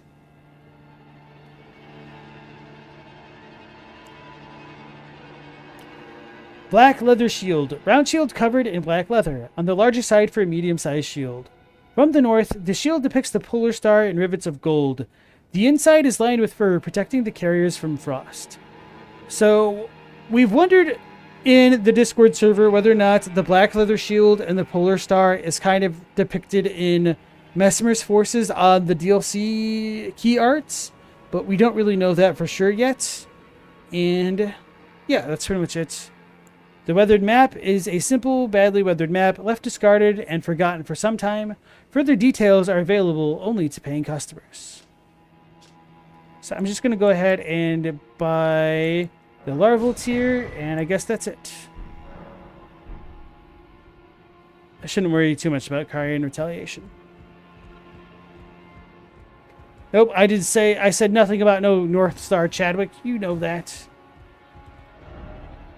Right, so let's go on up to Rani's Rise. So I think before talking to Ronnie, this might be a good spot to end tonight's stream. So that way we can begin with all of that stuff there. Because there's going to be a lot to talk about with her and then Roger and Fia. And I don't want to split that all up in different streams because I'm pretty tired and that's just going to take a lot of time. So tomorrow we'll pretty much start off with that, and then we'll probably speed our way through the Academy of Raya Lucaria, relatively speaking. And then I'm probably going to go towards Caelid before going up towards the Altus Plateau and whatnot. So that is my current plan for tomorrow night. And Oni, nice to see you again. Sorry you were catching me at the very end of the stream. What's my opinion on Televis and Pidia having the same voice actor? If you look it up in the credits, they are credited differently, I believe. Pretty confident on that, but it does bear double checking. But okay, everybody. Thank you so much for joining in, whether you are lurking, chatting, or catching the VOD. I appreciate that. Hopefully, we'll catch you on the next stream, again at 10 p.m. Eastern Standard Time. Till then, take care, stay safe. That's Protagonist out.